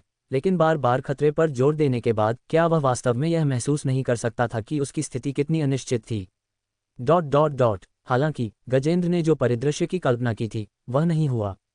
आदि पृथ्वी के परिदृश्य को पार करते हुए वे कई कमजोर स्थानों से गुजरे, लेकिन वे बिना किसी नुकसान के रहे जब तक कि अर्जुन चौहान का निजी विमान हवाई अड्डे पर नहीं उतरा, जिससे गजेंद्र अविश्वसनीय हो गया।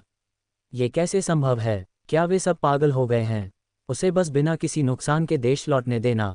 अगर धनपाल से निकलने वाली रहस्यमय ऊर्जा के उतार चढ़ाव नहीं होते तो गजेंद्र को यह भी संदेह हो सकता था कि अर्जुन चौहान गुप्त रूप से एक देशद्रोही बन गया था और अमरता की गोली किसी दूसरे देश के व्यक्ति को सौंप दी थी।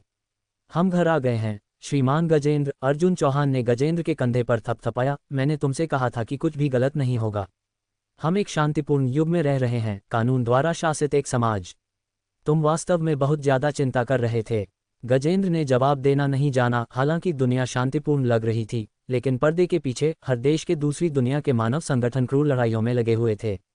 हर साल इसके कारण अनगिनत लोग मर जाते थे, लेकिन इन घटनाओं को इतनी अच्छी तरह से प्रबंधित किया गया था कि उनकी एक फुसफुसाहट भी बाहर नहीं निकली।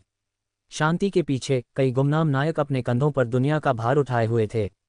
आहा, मुझे मिल गया, अर्जुन चौहान अचानक चिल्लाया। गजेंद्र को लगभग स्वाभाविक रूप से एक रक्षात्मक रुख अपनाने के लिए चौंका दिया। जो लोग विदेश में कदम नहीं उठाते थे, क्या वे चुपचाप उनका घर तक पीछा कर सकते थे? असंभव। ये पहले से ही भारत का जयपुरा शहर था। अगर कोई यहाँ कार्रवाई करने की हिम्मत करता तो यह मौत को आमंत्रित करने से अलग नहीं होता। गजेंद्र ने उलझन में अर्जुन चौहान को देखा। ये सुनने का इंतजार कर रहा था कि उसे क्या कहना था। क्या यह इसलिए नहीं है क्योंकि तुम्हारे लोहिया संगठन ने तुम्हें पर्याप्त यात्रा व्यय नहीं दिया?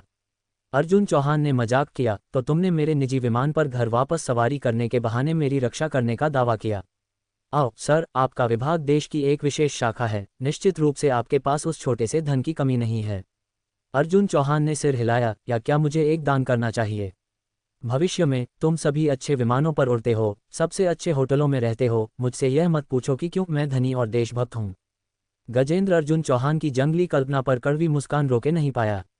लेकिन चूंकि वे सुरक्षित रूप से भारत लौट आए थे, इसलिए उसे अर्जुन चौहान की रक्षा करना जारी रखने की कोई और आवश्यकता नहीं थी। श्रीमान अर्जुन चौहान, चूंकि कुछ भी नहीं हुआ, मैं पहले विदा लूंगा, गजेंद्र ने कहा। अपनी घड़ी पर कुछ बटन दबाए, जो शायद स्थिति की रिपोर्ट करने के लिए अपने संगठन से संपर्क करने के लिए था। अर्जुन चौहान ने आलस्य से खिंचाव लिया। किसी के अपने देश जैसा कुछ भी नहीं है। कैप्टन हेमंत, नया साल बस कोने में है और जल्द ही कोई उड़ान कर्तव्य नहीं होना चाहिए। इस समय का उपयोग अच्छी तरह से आराम करने के लिए करें। अर्जुन चौहान ने कैप्टन हेमंत का अभिवादन किया, इससे पहले कि वह आर्या रॉय और अन्य लोगों को हवाई अड्डे से बाहर ले गया। Click click. वे अभी अभी हवाई अड्डे से बाहर निकले थे जब अचानक पत्रकारों के एक बड़े समूह ने उन्हें लाशों की तरह घेर लिया। तुरंत अर्जुन चौहान और अन्य लोगों को बीच में घेर लिया। लानत है, क्या हो रहा है? अर्जुन चौहान तुरंत दंग रह गया। देश में उसकी वापसी बहुत से लोगों को नहीं पता होनी चाहिए, तो ये पत्रकार ऐसे क्यों लग रहे थे जैसे वे विशेष रूप से उसका इंतजार कर रहे हों? ज़हीर कुरैशी। अर्जुन चौहान ने उसकी ओर अपनी निगाह फेरी। हाँ, मैंने अभी एक ट्विटर पोस्ट किया, बस इतना ही। तुम्हारा निजी विमान और निजी हवाई अड्डा बस बहुत ही शानदार हैं। मैंने एक हफ्ते पहले जब इसे ट्रिगर किया तो मैं खुद को रोक नहीं पाया। ज़हीर कुरैशी हंसा। कौन जानता था कि वे इतने दिनों तक यहाँ इंतजार कर सकते हैं? लानत है, अर्जुन चौहान ने शाप दिया, लेकिन वह कुछ हद तक उलझन में भी था। फिर भी, क्या सैकड़ों पत्रकार वास्तव में यहाँ डेरा डालने वाले थे? और कौन सी बड़ी खबर हुई थी? क्या वह हाल ही में इतना ऊंचा खेल रहा था कि वह कुछ गर्म गपशप से चूक गया? श्रीमान अर्जुन चौहान, दुनिया के सबसे अमीर व्यक्ति बनने पर आपके क्या विचार हैं? श्रीमान अर्जुन चौहान, आपकी कुल संपत्ति का मूल्य वास्तव में कितना है? अब तक अग्रणी फोर्ब्स रैंकिंग ने केवल नई रैंकिंग की घोषणा की है, लेकिन आपकी विशिष्ट संपत्तियों का खुलासा नहीं किया है। श्रीमान अर्जुन चौहान, क्या आपकी दौलत के सभी स्रोत कानूनी हैं? ... दुनिया का सबसे अमीर व्यक्ति मैं। अर्जुन चौहान जानता था कि उसका परिवार दुनिया में बिल्कुल सबसे अमीर था, लेकिन उनके नाम कभी भी अग्रणी फोर्ब्स सूची में नहीं आए थे, न ही उसके या उसके बड़ों के। बूढ़े अर्जुन, अग्रणी फोर्ब्स ने अपनी रैंकिंग अपडेट कर दी है। ज़हीर कुरैशी ने अपना फ़ोन अर्जुन चौहान के चेहरे तक लाया। ये पता चला कि इस अवधि के दौरान अर्जुन चौहान के हाई प्रोफाइल व्यवहार ने पहले ही इच्छुक पार्टियों का ध्यान आकर्षित किया था, खासकर क्यों इंग्लैंड में घटना के बाद। सामान्य लोग जानते थे कि वर्तमान अग्रणी फोर्ब्स अरबपतियों की सूची में विशाल खामियां होनी चाहिए। अग्रणी फोर्ब्स पत्रिका ने भी तुरंत एक जांच शुरू की। हालांकि वे नहीं जानते थे कि अर्जुन चौहान के पास वास्तव में कितनी दौलत थी। क्यों इंग्लैंड में घटना से जारी की गई संख्या वास्तविक नहीं हो सकती थी, लेकिन विभिन्न संकेतों ने संकेत दिया कि अर्जुन चौहान की पृष्ठभूमि और दौलत बिल्कुल भयानक थी। इसलिए उन्होंने सीधे अर्जुन चौहान का नाम अग्रणी फोर्ब्स सूची के शीर्ष पर रखा। नई सूची प्रकाशित होने के बाद से 3 दिन बीत चुके थे और सूचीबद्ध दिग्गजों में से एक ने भी कोई आपत्ति नहीं उठाई थी, जिसने साबित कर दिया कि किसी भी कारण से उन्होंने अर्जुन चौहान की दुनिया के सबसे अमीर व्यक्ति के रूप में स्थिति को स्वीकार किया। नीलामी, जहां अग्रणी फोर्ब्स सूचीबद्ध अरबपति एक के बाद एक दिखाई दिए, ने खुलासा किया कि उनकी दौलत शायद अर्जुन चौहान के एक अंश के करीब भी नहीं थी। 100 अरब यूरो से अधिक नकद आसानी से ले जाया गया, और कौन बड़बड़ाने की हिम्मत करेगा? इस घटना ने तुरंत पूरे भारत और यहां तक कि पूरी दुनिया में एक सनसनी पैदा कर दी। लेकिन अर्जुन चौहान इन पिछले कुछ दिनों से उस द्वीप पर था, इन मामलों पर ध्यान नहीं दे रहा था। यही कारण था कि उसे अब इसके बारे में पता चल रहा था। कोई आश्चर्य नहीं कि ये पत्रकार उसे पागलों की तरह रोक रहे थे। 20 के दशक के शुरुआती दौर में एक दुनिया का सबसे अमीर व्यक्ति, वह पहली हाथ की साक्षात्कार सामग्री कितनी महत्वपूर्ण होनी चाहिए। शांत अर्जुन चौहान कुछ हद तक बेजुबान था। बस कुछ दिनों के लिए दूर और उसकी वापसी पर ऐसी एक बड़ी हलचल पहले से ही उसका इंतजार कर रही थी, जो वास्तव में कुछ हद तक शर्मनाक था। श्रीमान अर्जुन चौहान, क्या आप दुनिया के सबसे अमीर व्यक्ति बनने पर अपने विचार साझा कर सकते हैं? अर्जुन चौहान ने आह भरी और एक स्पष्ट बयान के साथ कहा, महान देशभक्त, तुम सभी दुनिया के सबसे अमीर व्यक्ति के बारे में जानते हो, यह मुझे लगभग पागल कर रहा है। ये सुनकर सभी पत्रकार दंग रह गए। दुनिया का सबसे अमीर व्यक्ति, ये कितनी शक्तिशाली आभा है। क्या कोई भी जो सबसे अमीर व्यक्ति बनता है, वह पूरी दुनिया को बताने के लिए हर संभव कोशिश नहीं करेगा? हर किसी में अभिमान होता है। अर्जुन चौहान जैसे किसी व्यक्ति के लिए, जो अपने 20 के दशक के शुरुआती दौर में है, कितना अधिक होगा। क्या ये वह उम्र नहीं है जब लोग दिखावा करना पसंद करते हैं? लेकिन अर्जुन चौहान ने कहा कि पूरी खबर सुनना मौत के लिए परेशान कर रहा था, जैसे कि दुनिया के सबसे अमीर व्यक्ति का खिताब उसके लिए एक बोझ था। ये सब क्या चल रहा है? श्रीमान अर्जुन चौहान, क्या आप सबसे अमीर आदमी बनने पर अपने विचार साझा कर सकते हैं? हाँ, श्रीमान अर्जुन चौहान, बस कुछ शब्द कहिए। पत्रकार लगातार पूछते रहे, मेरे क्या विचार हो सकते हैं? अर्जुन चौहान ने अपने हाथ फैलाए, मुझे पैसे में कोई दिलचस्पी नहीं है। चाहे मैं दुनिया का सबसे अमीर आदमी हूं या नहीं, मेरे पास अभी भी इतना पैसा होगा। ये सिर्फ एक खाली खिताब है, जिसके बारे में कुछ भी महसूस करने लायक नहीं है। डिंग, राष्ट्रीय स्तर पर एक बड़े करतब को खींचने के लिए निदेशक को 100 क्रेडिट पॉइंट्स प्राप्त करने पर बधाई। बकवास, मैं दिखावा नहीं कर रहा था। वे शब्द अर्जुन चौहान के दिल से थे। उसके लिए इस खिताब का वास्तव में ज़्यादा मतलब नहीं था और यह एक बोझ भी हो सकता था। लेकिन किसी तरह 100 क्रेडिट पॉइंट्स प्राप्त करना अभी भी काफ़ी सुखद लगा। अब 270 पॉइंट्स हैं। जब तक उसने जांच नहीं की, तब तक अनजान अर्जुन चौहान ये जानकर हैरान था कि उसके पास पहले से ही 270 क्रेडिट पॉइंट्स थे। शायद वे बदकिस्मत आत्माएं जिन्हें युक्ता रॉय ने मार डाला था, ने उनके निधन से ठीक पहले उसके क्रेडिट पॉइंट्स में योगदान दिया था, हालांकि उसने उस समय ध्यान नहीं दिया था। इस बारे में सोचते हुए अर्जुन चौहान हंसे बिना नहीं रह सका। अर्जुन चौहान को मूर्खतापूर्ण देखकर पत्रकार बेजुबान थे। वे अर्जुन चौहान के ढोंग के स्तर से अच्छी तरह से वाकिफ थे। क्यों इंग्लैंड के राष्ट्रीय नेता को एक लाइव प्रसारण पर विजय गाने के लिए मजबूर करना, गाना शूरा को पैर धोने का शहर में बदलना, क्या कोई उसके दिखावा करने की क्षमता में शीर्ष पर हो सकता है? वह निस्संदेह भारत का नंबर 1 ढोंगी था, लेकिन आज वह अपने खेल से थोड़ा हटकर लग रहा था। उसने बोलने के तुरंत बाद हंसना क्यों शुरू कर दिया। हालांकि ये पत्रकार ऐसी परिस्थितियों के लिए प्रशिक्षित थे और आमतौर पर तब तक चरित्र को नहीं तोड़ते थे जब तक कि वे किसी वास्तव में हास्यास्पद चीज से मजबूर न हो, जैसे कि अर्जुन चौहान की मूर्खतापूर्ण हंसी, जिसने उनमें से कुछ को अपनी हंसी को रोककर रखने के लिए भी संघर्ष करने पर मजबूर कर दिया। ऐसा लगता है कि श्रीमान अर्जुन चौहान उतना उदासीन नहीं है जितना वह दावा करते हैं। एक पत्रकार हंसा, अब तक अग्रणी फोर्ब्स रैंकिंग ने आपकी सटीक दौलत का खुलासा नहीं किया है। नवीनतम आंकड़ों के अनुसार अग्रणी फोर्ब्स पर दूसरे स्थान पर रहे श्रीमान पोलादी की संपत्ति 240 अरब अमेरिकी डॉलर है। क्या मैं श्रीमान अर्जुन चौहान से पूछ सकता हूं कि क्या आप अपनी संपत्ति की विशिष्ट राशि का खुलासा करने के लिए तैयार हैं? ओह, अर्जुन चौहान तुरंत दंग रह गया। उससे ये सवाल अनगिनत बार पूछा गया था, लेकिन अब तक अर्जुन चौहान ने कभी भी एक निश्चित जवाब नहीं दिया था। श्रीमान अर्जुन चौहान, क्या कुछ ऐसा है जिसका आप खुलासा नहीं कर सकते? श्रीमान अर्जुन चौहान, क्या ऐसा हो सकता है कि आपकी संपत्ति का स्रोत अस्पष्ट है, इसलिए आप उनका खुलासा नहीं कर सकते? पत्रकार परछाइयों को पकड़ने में पनपते हैं। इस समय सबसे गर्म विषय के रूप में अर्जुन चौहान के बारे में कोई भी खबर विस्फोट करेगी। इन पत्रकारों में पेशेवर नैतिकता की कोई भावना नहीं थी। जब तक ये ध्यान आकर्षित कर सकता था, वे किसी भी आवश्यक साधन का सहारा लेते थे। आप किस मनोरंजन कंपनी से हैं? अर्जुन चौहान ने पत्रकार को नाराजगी से घूरते हुए कहा। वह पत्रकार तुरंत पीछे हट गया, क्योंकि अर्जुन चौहान धमकाया जाने वाला प्रकार नहीं था। जब परेशान करने वाली स्थितियों का सामना करना पड़ता था, तो वह सीधे वापस लड़ने की प्रवृत्ति रखता था। फेनकाउ मनोरंजन है ना? अर्जुन चौहान ने पत्रकार के माइक्रोफोन पर टेक्स्ट और लोगो देखा। वापस जाओ और अपने मालिक को बताओ, मैं किसी भी व्यक्ति का पीछा करने के लिए अपने कानूनी अधिकार को बरकरार रखता हूं जो मुझे बदनाम करता है। मेरा वकील का पत्र कल भेज दिया जाएगा। शानदार, कई पत्रकारों ने चुपचाप प्रशंसा में कहा। इतने सारे पत्रकारों से ऐसी एक बैराज के तहत, यहां तक कि एक लाइव प्रसारण पर भी, अर्जुन चौहान ने पत्रकारों का सीधे सामना करने की हिम्मत की। हे भाई, अर्जुन चौहान ने पीछे एक कैमरामैन को बुलाया, मैं तुम्हें 100,000 रुपये दूंगा। क्या तुम बाद में मेरे लिए वीडियो की कॉपी कर सकते हो? मुझे सबूत के रूप में इसकी ज़रूरत है। कैमरामैन ने लगभग अपना कैमरा जमीन पर गिरा दिया। उसकी वार्षिक आय 100,000 भी नहीं थी। कोई आश्चर्य नहीं कि वह दुनिया का सबसे अमीर आदमी है। ये सब पैसे के बारे में है। हाँ, जहाँ तक हमारे बॉस अर्जुन चौहान का सवाल है, वह अभी भी सबसे सख्त है। उसने देखा कि लाइव स्ट्रीम दर्शक ताली बजा रहे थे और जयकार कर रहे थे। ये पत्रकार अक्सर विषयों को भड़काने के लिए कुछ पूरी तरह से बेशर्म चीजें करते हैं, लेकिन अपनी छवि के बारे में चिंताओं के कारण कुछ लोग इन पत्रकारों का सीधे सामना करते हैं। केवल अर्जुन चौहान ही असली सौदा था। श्रीमान अर्जुन चौहान, ऑनलाइन आंकड़ों के अनुसार आपकी व्यक्तिगत संपत्ति 800 अरब अमेरिकी डॉलर के आसपास होनी चाहिए। क्या यह आंकड़ा विश्वसनीय है? फूट। अर्जुन चौहान के बगल में खड़े ज़हीर कुरैशी खुद को हंसने से नहीं रोक पाया। 800 अरब अमेरिकी डॉलर। बस कल अर्जुन चौहान द्वारा लूटा गया पैसा 1 ट्रिलियन यूरो से अधिक था, जो पहले से ही 1.2 ट्रिलियन अमेरिकी डॉलर था। क्या? अर्जुन चौहान ने सदमे का एक रूप दिखाया। पत्रकारों ने अचानक उत्तेजना का एक उछाल महसूस किया। अर्जुन चौहान की अभिव्यक्ति को देखकर ऐसा लगता था कि उसकी वास्तविक संपत्ति का अनुमान लगाया गया था।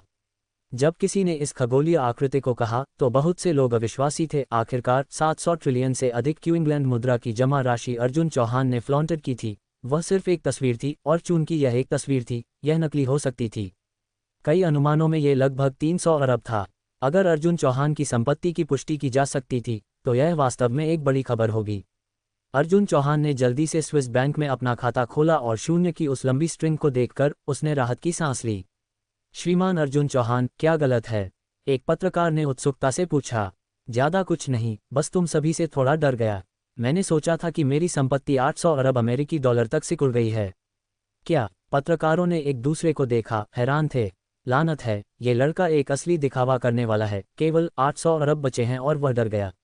मैं मानसिक रूप से टूट गया हूँ। 800 अरब की संपत्ति का तो जिक्र ही नहीं, यहाँ तक कि 80 मिलियन भी मुझे सूरज के साथ कंधे से कंधा मिलाकर चलने पर मजबूर कर देंगे। मेरी फिल्टरम को चुटकी लो, मैं इसे अब और नहीं ले सकता। उसने अभी अभी क्या मतलब निकाला? क्या तुम कह रहे हो कि उसकी संपत्ति 800 अरब अमेरिकी डॉलर से अधिक है? तुम लोगों ने वह गणना कैसे की? अर्जुन चौहान हंसा। उसे ये भी नहीं पता था कि उसके पास कितना पैसा था। कोई और इसका हिसाब कैसे लगा सकता था? हाल ही में तुमने सोशल मीडिया पर क्यू इंग्लैंड में 700 ट्रिलियन से अधिक क्यू इंग्लैंड मुद्रा की जमा राशि फ्लॉन्टेड की, जो लगभग 670 अरब अमेरिकी डॉलर है। तुमने विप्र संगीत और वंदना संगीत के साथ विलय कर लिया, जिनका आज मूल्य लगभग 82 अरब अमेरिकी डॉलर है, और तुम्हारे पास सफल घोड़ा प्रौद्योगिकी में भी शेयर हैं, जिनका आज मूल्य 100 अरब अमेरिकी डॉलर है, और ट्विटर लगभग 10 अरब अमेरिकी डॉलर है। तुम्हारी शेयरधारिता प्रतिशत के अनुसार ये लगभग 130 अरब अमेरिकी डॉलर आता है। ईमानदारी से, मुझे ये भी नहीं पता कि मेरे पास वास्तव में कितना पैसा है। अर्जुन चौहान ने अपने हाथ फैलाए। बाकी सब भूल जाओ, वो 700 ट्रिलियन क्यू इंग्लैंड मुद्रा, ये सिर्फ मेरे क्यू इंग्लैंड बैंक खाते में शेष राशि है। मेरे पास अभी भी क्यू इंग्लैंड जन बैंक और क्यू इंग्लैंड ग्रामीण बैंक में अन्य बचत खाते हैं। वह सिर्फ क्यू इंग्लैंड में मेरी बचत है। ये सुनकर पत्रकार पूरी तरह से दंग रह गए। इसका मतलब था कि उसकी संपत्ति 800 अरब अमेरिकी डॉलर से कहीं अधिक थी, और ज़्यादातर जमा के रूप में, जिसका मतलब नकद था। अग्रणी फोर्ब्स रैंकिंग पर किस अरबपति की संपत्ति नकद है? क्या वे लगभग सभी मूर्त संपत्ति नहीं हैं? ठीक है, तुम्हारे पास शायद और कोई सवाल नहीं है ना? अर्जुन चौहान ने पूछा। अगर नहीं, तो मैं जा रहा हूँ। मैं काफ़ी व्यस्त हूँ। आखिरकार मैं अपनी प्रतिभा के लिए प्रसिद्ध होना चाहता हूँ। मैं अपनी स्नातकोत्तर और डॉक्टरेट परीक्षाओं की तैयारी करने जा रहा हूँ। इसके साथ अर्जुन चौहान वास्तव में बस भीड़ के माध्यम से धक्का दिया और चला गया। जिस तरह से आपने अनुरोध किया है, मैं कहानी के दिए गए अंश को भारतीय संदर्भ में रूपांतरित कर रहा हूँ। वह बस ऐसे ही जा रहा है। अर्जुन चौहान की कार के चले जाने पर पत्रकारों ने एक दूसरे को हैरानी से देखा। उसे अभी अभी दुनिया का सबसे अमीर आदमी घोषित किया गया था। क्या उसे सामान्य रूप से एक प्रेस कॉन्फ्रेंस आयोजित नहीं करनी चाहिए, अपने विचारों को व्यक्त करना चाहिए और फिर अपनी प्रसिद्धि को बढ़ावा देना चाहिए? लेकिन अर्जुन चौहान दुनिया के सबसे अमीर आदमी के खिताब के प्रति वास्तव में उदासीन लग रहा था, इस हद तक कि ऐसा लग रहा था कि पत्रकार उसके बारे में कुछ उत्साह दिखाने के लिए अधिक उत्सुक थे। शायद वास्तव में धनी के लिए ऐसे मानद खिताब का वास्तव में कोई मतलब नहीं है। हालांकि अर्जुन चौहान ने अपने कई विचारों को व्यक्त नहीं किया, लेकिन उसकी कुल संपत्ति का मात्र रहस्योद्घाटन पूरे राष्ट्र को हिला देने के लिए पर्याप्त था। अधिकांश पत्रकार टेलीविजन स्टेशनों से थे, लेकिन इंटरनेट की जानकारी के इस युग में बहुत कम लोग अब टीवी देखते हैं। सोशल मीडिया प्लेटफॉर्म और लाइव स्ट्रीमिंग ने लंबे समय से उन पारंपरिक सूचना चैनलों को बदल दिया है। पत्रकार उन वीडियो को संपादित कर रहे थे जिन्हें उन्होंने अभी अभी शूट किया था। उनमें से सबसे तेज पहले से ही अपने फ़ोन पर ट्रेंडिंग खोजों पर कब्जा करने की तैयारी कर रहे थे। हालांकि जैसे ही अर्जुन चौहान का वीडियो साक्षात्कार ऑनलाइन अपलोड किया गया, ये पहले स्थान पर पहुंच गया। यह एक मजाक था, उसका नाम पूरे ट्विटर पर था। वह एक टट्टी लेने के बारे में पोस्ट कर सकता था, और अगर उसने इसे ट्विटर पर डालने की हिम्मत की तो वह ट्रेंडिंग खोजों को शीर्ष पर रखने की हिम्मत करेगा। नवताज वाले दुनिया के सबसे अमीर आदमी अर्जुन चौहान के साथ फ्रंटलाइन साक्षात्कार शीर्षक वाला एक वीडियो लेख ने तुरंत इंटरनेट को आग लगा दी। मैं सोच रहा था कि श्रीमान अर्जुन चौहान 3 दिनों से सार्वजनिक नज़र से क्यों गायब थे। पता चला कि वह एक बड़ा कदम उठाने की तैयारी कर रहे थे। 800 अरब अमेरिकी डॉलर की संपत्ति शायद एक कम अनुमान है। क्या वह इंसान भी है? देशों को टक्कर देने के लिए पर्याप्त धनी का मतलब शायद ऐसा ही कुछ है ना? सिर्फ 800 अरब अमेरिकी डॉलर नहीं दोस्तों। श्रीमान अर्जुन चौहान ने कहा कि Q England bank Q England में उसके खातों में से सिर्फ एक है। मान लें कि उसे कम करके आंका गया है और उसके पास सिर्फ 5 बैंक खाते हैं। भले ही हम अन्य बैंकों में धन को केवल 3 या 4 ट्रिलियन क्यू इंग्लैंड मुद्रा तक कम कर दें तो ये लगभग 2 ट्रिलियन अमेरिकी डॉलर तक जुड़ जाता है। उपरोक्त विश्लेषण समझ में आता है, लेकिन यह मत भूलो कि श्रीमान अर्जुन चौहान ने क्या कहा। उसने केवल क्यू इंग्लैंड में अपने धन का उल्लेख किया। एक छोटे से पिछड़े राष्ट्र में कौन अपना सारा पैसा वहां रखेगा? उनका जीडीपी हाल के वर्षों में सभ्य रहा है, लेकिन पूरी दुनिया की तुलना में कुछ भी नहीं है। अगर श्रीमान अर्जुन चौहान के पास क्यू इंग्लैंड में जमा है तो क्या उसके पास भारत, अमेरिका और इंग्लैंड में भी खगोलीय राशि नहीं होगी? सही है। हमारे देश का अमेरिकी डॉलर विदेशी मुद्रा भंडार कितना है? क्या ये 2.4 ट्रिलियन नहीं है? लानत है। सिर्फ क्यू इंग्लैंड में उसकी जमा राशि उस राशि को टक्कर दे सकती है ना? क्या तुमने श्रीमान अर्जुन चौहान की अभिव्यक्ति देखी? जब उसने सुना कि किसी ने कहा कि उसके पास केवल 800 अरब अमेरिकी डॉलर थे तो वह दंग रह गया। उसके लिए 800 अरब डॉलर की संपत्ति शायद वही है जिसे वह गरीब मानता है। देशों को टक्कर देने के लिए पर्याप्त अमीर। ये वास्तव में देशों को टक्कर देने के लिए पर्याप्त अमीर है। तुम श्रीमान अर्जुन चौहान की कुल संपत्ति जानना चाहते हो? शेखी बघारना नहीं है, लेकिन शायद श्रीमान अर्जुन चौहान भी नहीं जानते कि वह वास्तव में कितने के हैं। वह वर्साय का असली अवतार है। ... ये सिर्फ भारत में नहीं था, साक्षात्कार विदेशों में भी तेजी से फैल गया। वह सिर्फ भारत का सबसे अमीर आदमी नहीं था, बल्कि दुनिया का सबसे अमीर आदमी था, जो दुनिया भर के हर देश के लिए प्रासंगिक था। 800 अरब अमेरिकी डॉलर। ये श्रीमान अर्जुन चौहान का व्यवहारिक रूप से अपमान है। अमेरिका में एक विला में पूर्व दुनिया के सबसे अमीर आदमी बिल गेट्स इस रिपोर्ट को देख रहे थे। अगर यह कुछ दिन पहले होता तो बिल इस संख्या पर विश्वास कर सकता था, ये भी सोचकर कि यह बहुत अतिरंजित था।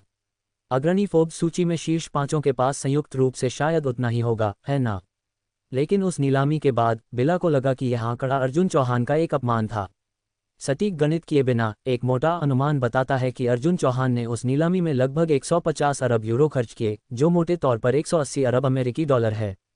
800 अरब अमेरिकी डॉलर की तुलना में 180 अरब थोड़ा कम आकर्षक लग सकता है, लेकिन आपको जानना होगा, क्या कोई सामान्य व्यक्ति अपनी अधिकांश संपत्ति का उपयोग नीलामी में चीजें खरीदने के लिए करेगा? उदाहरण के लिए बिल गेट्स को लें। उनकी कुल संपत्ति 120 अरब अमेरिकी डॉलर है, जो लगभग 100 अरब यूरो में परिवर्तित होती है, लेकिन उनकी अधिकांश दौलत अचल संपत्ति में बंधी है और उनकी तरल संपत्ति इतनी महत्वपूर्ण नहीं है। जब एक नीलामी में भाग लेते हैं तो उसने 1.2 अरब यूरो तैयार किए, जो उसकी कुल संपत्ति के 1% के करीब है। न केवल बिल गेट्स बल्कि अधिकांश दिग्गज भी धन लाते हैं जो उनकी कुल दौलत का लगभग 0.5% से 1% होता है। चलो गणना के लिए उच्च अनुपात का उपयोग करें, ठीक है? अगर अर्जुन चौहान के 150 अरब यूरो उसकी कुल संपत्ति का 1% प्रतिनिधित्व करते हैं तो उसकी कुल दौलत 15 ट्रिलियन यूरो होगी। यहाँ तक कि बिल गेट्स ने भी उस संख्या पर एक तेज सांस ली। कई राष्ट्रों का वार्षिक जीडीपी उतना नहीं है। शायद वह आंकड़ा थोड़ा अतिरंजित हो सकता है, लेकिन निश्चित रूप से ऐसा कुछ नहीं है जिसे केवल 800 अरब अमेरिकी डॉलर से ढका जा सकता है। मेरी प्यारी माँ, भारत के इस अर्जुन चौहान का संपत्ति मूल्यांकन 800 अरब अमेरिकी डॉलर से अधिक है। नकली खबरें अधिक अपमानजनक होती जा रही हैं। यूरोप में उस प्राचीन महल के भीतर इंग्लैंड की रानी इस संदेश को पढ़ रही थी, जबकि एक अधेड़ उम्र का व्यक्ति गुस्से में बोल रहा था और रानी के गहरे झुर्रीदार चेहरे पर एक कड़वी मुस्कान छाई हुई थी। अर्जुन परिवार की विरासत, ये कहाँ कुछ है जिसे तुम लोग समझ सकते हो? रानी ने धीरे से कहा। अकेले इंग्लैंड से अर्जुन परिवार के स्वामित्व वाली भूमि से हर साल एकत्र किए गए कर पहले से ही खगोलीय हैं और इसे आज तक दशकों तक एकत्र किया गया है, और यह सिर्फ एक देश से है। और पूरे यूरोप महाद्वीप में हर देश में अर्जुन चौहान के पास भूमि है। दशकों का संचय सालाना सैकड़ों अरबों, यहाँ तक कि खरबों यूरो तक हो सकता है। ये केवल 800 अरब अमेरिकी डॉलर पर कैसे रुक सकता है? डिंग प्रिंसिपल ने एक विश्व स्तरीय शो डाला है, 200 क्रेडिट पॉइंट्स अर्जित किए हैं। अर्जुन चौहान खुशी से हंसा, मैं अब पैसे में हूँ। अभी वह एक दो शिक्षकों को बुलाने और कुछ और सुपर कौशल सीखने के लिए सुपर गॉड अकेडमी में वापस जाने का इंतजार नहीं कर सकता था, लेकिन उसके पास अभी भी एक बहुत ही महत्वपूर्ण मामला था। अगर यह हमारे दुनिया के सबसे अमीर आदमी नहीं है तो प्रेस कॉन्फ्रेंस आयोजित करने के बजाय इस बूढ़े आदमी को क्यों बुलाया? हनुमान यादव ने उत्साह के संकेत के साथ अर्जुन चौहान के कॉल का जवाब दिया। अर्जुन चौहान की कद काठी जो भी हो, वह आखिरकार उसका छात्र था। प्रोफेसर, मुझे चिढ़ाना बंद करो, ये सिर्फ एक नामात्र का खिताब है। मैं वास्तव में तुम्हें एक एहसान के लिए बुला रहा हूँ, अर्जुन चौहान ने जवाब दिया। ओह, तुम्हें फिर से मेरी मदद की जरूरत है। मुझे यह मत बताओ कि यह किसी के साथ एक और ऑनलाइन झगड़ा है। हनुमान यादव ने कहा, इस बार कौन सा स्कूल? चिंता मत करो, वे प्रोफेसर और शिक्षाविद तुम्हारे इशारे पर हैं। अर्जुन चौहान ने एक असहाय मुस्कान दी। हनुमान यादव से आने वाले ये प्रोफेसर और शिक्षाविद हुड़दंगियों और सड़क के बदमाशों की तरह क्यों लग रहे थे? यह ऐसा है, तुम्हें पता होना चाहिए कि मैं हाल ही में यूरोप गया था। बेशक, तुम छोटे बदमाश, तुमने उस फ्रैंकफर्ट जांचकर्ता को पोल डांस करने के लिए मजबूर करते हुए एक लाइव स्ट्रीम भी किया। ये हमारी अकादमी में गर्म गपशप रही है, हनुमान यादव ने कहा। बुरी खबर दूर तक जाती है, अर्जुन चौहान ने सिर हिलाया। मैं बस हमारे भारतीय लोगों की गरिमा को बनाए रख रहा था, उन्होंने मेरे हाथ को मजबूर किया। अर्जुन चौहान वापस बात पर आया। प्रोफेसर हनुमान, क्या आप किसी इतिहास या पुरातत्व प्रोफेसरों को जानते हैं? हमारी अकादमी में वे क्षेत्र नहीं हैं और आपके व्यापक कनेक्शन के साथ मैं केवल आपकी मदद मांग सकता हूं। तुम्हें उनकी किस लिए जरूरत है? हनुमान यादव ने उत्सुकता से पूछा। इस बार मैं एक नीलामी के लिए यूरोप गया था और मैं भारत के लंबे समय से खोए हुए बहुत सारे सांस्कृतिक अवशेष वापस लाया हूं। तुम जानते हो, मैं 21वीं सदी का एक उत्कृष्ट युवा हूं, पार्टी का एक गर्वित सदस्य। मैं स्पष्ट रूप से ऐसी महत्वपूर्ण वस्तुओं को अपने पास नहीं रख सकता। तो तुम योजना बना रहे हो? मैं उन्हें राज्य को सौंपने की योजना बना रहा हूँ। राज्य को सौंप दूँ? क्या तुम निश्चित हो? हनुमान यादव ने कहा। हालांकि वह ठीक से नहीं जानता था कि अर्जुन चौहान के हाथों क्या लगा था, क्योंकि यह कुछ ऐसा था जो एक नीलामी में दिखाई दे सकता था। ये बेहद मूल्यवान होना चाहिए, संभवतः कई मिलियन, अगर दसियों मिलियन अमेरिकी डॉलर नहीं के लायक। बेशक, अर्जुन चौहान ने धार्मिकता से कहा। मैं अभी इस साल एक गर्वित पार्टी सदस्य बना हूँ। अब जब मेरे पास यह ऊर्जा है तो देश के लिए मैं जो कुछ भी कर सकता हूँ वह करना मेरा अपरिहार्य कर्तव्य है। लेकिन तुम महसूस करते हो कि भले ही तुम्हें सबसे मूल्यवान सांस्कृतिक अवशेष मिले, हमारे राष्ट्रीय सांस्कृतिक अवशेष संरक्षण कानूनों के अनुसार तुम्हें कोई मुआवजा नहीं मिल सकता है। ज्यादा से ज्यादा तुम्हें सम्मान का एक बैनर मिलेगा। हनुमान यादव यह उम्मीद नहीं कर रहा था कि अर्जुन चौहान खुद के लिए अवशेषों को जेब में डालेगा, लेकिन आखिरकार उसने उन्हें वापस खरीदने के लिए बहुत पैसा खर्च किया था। अर्जुन चौहान तुरंत हंसा। शिक्षक हनुमान, ये राष्ट्रीय सांस्कृतिक अवशेष हमें हमारे इतिहास को बेहतर ढंग से समझने और भारत की शानदार संस्कृति को प्रदर्शित करने में मदद करते हैं। ये थोड़ा सा पैसा कोई बड़ी बात नहीं है। डिंग, डीन को 5 क्रेडिट पॉइंट्स प्राप्त करने पर बधाई। मैं वास्तव में इस बार दिखावा नहीं कर रहा था। अर्जुन चौहान ने कुछ हद तक निराश महसूस किया। युवा, उस तरह की जागरूकता के साथ मैं निश्चित रूप से तुम्हारी मदद करूंगा, हनुमान यादव ने कहा। हनुमान यादव चीजों को पूरा करने में अविश्वसनीय रूप से कुशल था। यह न केवल अर्जुन चौहान से संबंधित मामला था, बल्कि यह एक राष्ट्रीय मुद्दा भी था। 20 मिनट से भी कम समय में अर्जुन चौहान का फोन बजा। शिक्षक हनुमान, क्या तुम थोड़े बहुत तेज नहीं हो? अर्जुन चौहान ने आश्चर्य में कहा। मैं ऐसे एक महत्वपूर्ण मामले में कैसे देरी कर सकता हूँ? हनुमान यादव ने जवाब दिया। ओह, वैसे मेरी बेटी अभी अभी देश लौटी है। क्या तुम वसंत महोत्सव के लिए घर जा रहे हो? अगर तुम नहीं हो तो मेरे यहाँ इसे क्यों नहीं बिताते? भोजन, आवास और मस्ती सब कुछ शामिल है। अर्जुन चौहान के माथे पर अचानक कुछ काली रेखाएं दिखाई दीं। क्या हनुमान यादव की विचार प्रक्रिया बहुत छलांग लगाने वाली थी? और वह भोजन और आवास को समझ गया, लेकिन मस्ती से उसका क्या मतलब था? क्या यह उसकी अपनी बेटी के लिए किसी तरह का जाल था? कफ कफ, चलो हाथ में गंभीर मामले पर ध्यान केंद्रित करें, बूढ़े हनुमान। अर्जुन चौहान ने दूसरे छोर पर एक चिंतित आवाज सुनी। अर्जुन, मेरे पास वास्तव में तुम्हारे लिए कोई है। बूढ़े आदमी ने अभी तक रात का खाना भी नहीं खाया है। वह बस सीधे मेरे यहाँ दौड़कर आया और तुरंत कलाकृतियों को देखने के लिए तुम्हारे घर जाना चाहता है। क्या तुम अभी उपलब्ध हो? मैं हूँ, निश्चित रूप से, अर्जुन चौहान ने एक मुस्कान के साथ कहा। ये बूढ़े लोग हमेशा इतनी जल्दी में रहते थे, लेकिन बेशक वह समझ गया। उन विद्वानों के लिए जिन्होंने सांस्कृतिक अवशेषों और पुरातत्व के अध्ययन के लिए अपना जीवन समर्पित कर दिया था, सैकड़ों या यहाँ तक कि हजारों वर्षों से खोई हुई कीमती ऐतिहासिक कलाकृतियों की पुनर्खोज के बारे में सुनकर उत्साह स्वाभाविक था। क्या वे किसी ऐसे व्यक्ति की तरह अधीर नहीं होंगे जिसने N वर्षों में एक रोमांटिक मुठभेड़ नहीं की थी, अचानक एक सुंदर महिला को देखकर? तो कृपया यहाँ आओ। अर्जुन चौहान ने हनुमान यादव को अपना पता दिया। शिक्षक हनुमान, क्या मुझे तुम्हें लेने के लिए किसी की व्यवस्था करने की आवश्यकता है? कोई ज़रूरत नहीं, कोई ज़रूरत नहीं। अर्जुन चौहान ने दूसरे छोर पर व्यक्ति को फ़ोन छीनते हुए सुना। हम अपना रास्ता खुद बना सकते हैं। युवा, जल्दी करो और तैयार हो जाओ। ठीक है, अर्जुन चौहान ने एक मुस्कान के साथ असहाय रूप से कहा। हालांकि दूसरे छोर पर व्यक्ति बहुत विनम्र नहीं था, अर्जुन चौहान समझ सकता था, और इसके अलावा व्यक्ति एक बड़ा था, इसलिए पेटी होना आवश्यक नहीं था। श्रीमान अर्जुन चौहान, प्रोफेसर हनुमान आ गए हैं, हिया ने आधे घंटे बाद कहा, क्योंकि वह प्रोफेसर हनुमान और अन्य लोगों को रहने वाले कमरे में ले गई। प्रोफेसर हनुमान के साथ आए व्यक्ति की उम्र लगभग 1 दशक अधिक लग रही थी और उसमें एक विद्वान की आभा थी, खासकर उसकी आंखें जो एक विशेष आकर्षण विकीर्ण करती थीं। अर्जुन, मुझे तुम्हें मिलवाने दो। ये प्रोफेसर चैतन्य सिंह हैं, जयपुरा विश्वविद्यालय में इतिहास संकाय के डीन और जयपुरा शहर ऐतिहासिक और सांस्कृतिक संग्रहालय के निदेशक भी हैं। यदि तुम्हारे पास राज्य को वापस करने के लिए कोई कलाकृतियां हैं तो तुम उनके साथ इस पर चर्चा कर सकते हो, हनुमान यादव ने परिचय दिया। प्रोफेसर चैतन्य, आपसे मिलकर खुशी हुई। मैं अर्जुन चौहान हूँ। अर्जुन चौहान ने प्रोफेसर चैतन्य सिंह के साथ हाथ मिलाया। अर्जुन, तुम्हें मुझे ऐसा कहने में कोई आपत्ति नहीं है ना? हालांकि वह एक छोटे आदमी से बात कर रहा था, चैतन्य सिंह अभी भी अर्जुन चौहान को सिर्फ एक साधारण 20 साल के व्यक्ति के रूप में मानने की हिम्मत नहीं कर रहा था, ये देखते हुए कि वह अभी दुनिया का सबसे अमीर व्यक्ति बना था। बेशक मुझे कोई आपत्ति नहीं है, अर्जुन चौहान ने एक मुस्कान के साथ कहा। प्रोफेसर चैतन्य, मेरे पास यहाँ सांस्कृतिक अवशेषों का एक संग्रह है, जिनमें से सभी लंबे समय से हमारे देश से खो गए हैं, और मुझे उम्मीद है कि मैं उन्हें आपके चैनलों के माध्यम से राष्ट्र को वापस कर सकूंगा। एक संग्रह? चैतन्य सिंह दंग रह गया। उसने हनुमान यादव से सुना था कि अर्जुन चौहान के पास देश को सौंपने के लिए कुछ कीमती सांस्कृतिक अवशेष थे। ऐसी घटनाएं पहले अनसुनी नहीं थीं, और कई देशभक्त उद्यमियों ने भी ऐसा ही किया था। लेकिन आमतौर पर वे सांस्कृतिक अवशेषों का सिर्फ एक टुकड़ा सौंपते थे, और यह भी गारंटी नहीं थी कि वह प्रामाणिक होगा। फिर भी अर्जुन चौहान शुरुआत से ही एक संग्रह के बारे में बात कर रहा था। वह कितने होंगे? कम से कम 3 से 5 टुकड़े। क्या मैं पहले एक नज़र डाल सकता हूँ? प्रोफेसर चैतन्य ने पूछा, उसकी आवाज़ में उत्साह का एक संकेत था। बेशक, अर्जुन चौहान ने एक मुस्कान के साथ जवाब दिया। चलो नीचे चलते हैं, यहाँ थोड़ी जगह कम है। नीचे? हनुमान यादव और चैतन्य सिंह दोनों उलझन में दिखे। दरअसल जब वे पहली बार इमारत में दाखिल हुए तो वे काफ़ी हैरान थे। अर्जुन चौहान की दौलत के साथ वह एक अलग विला में क्यों नहीं रहता था, बल्कि एक अपार्टमेंट बिल्डिंग में रहता था।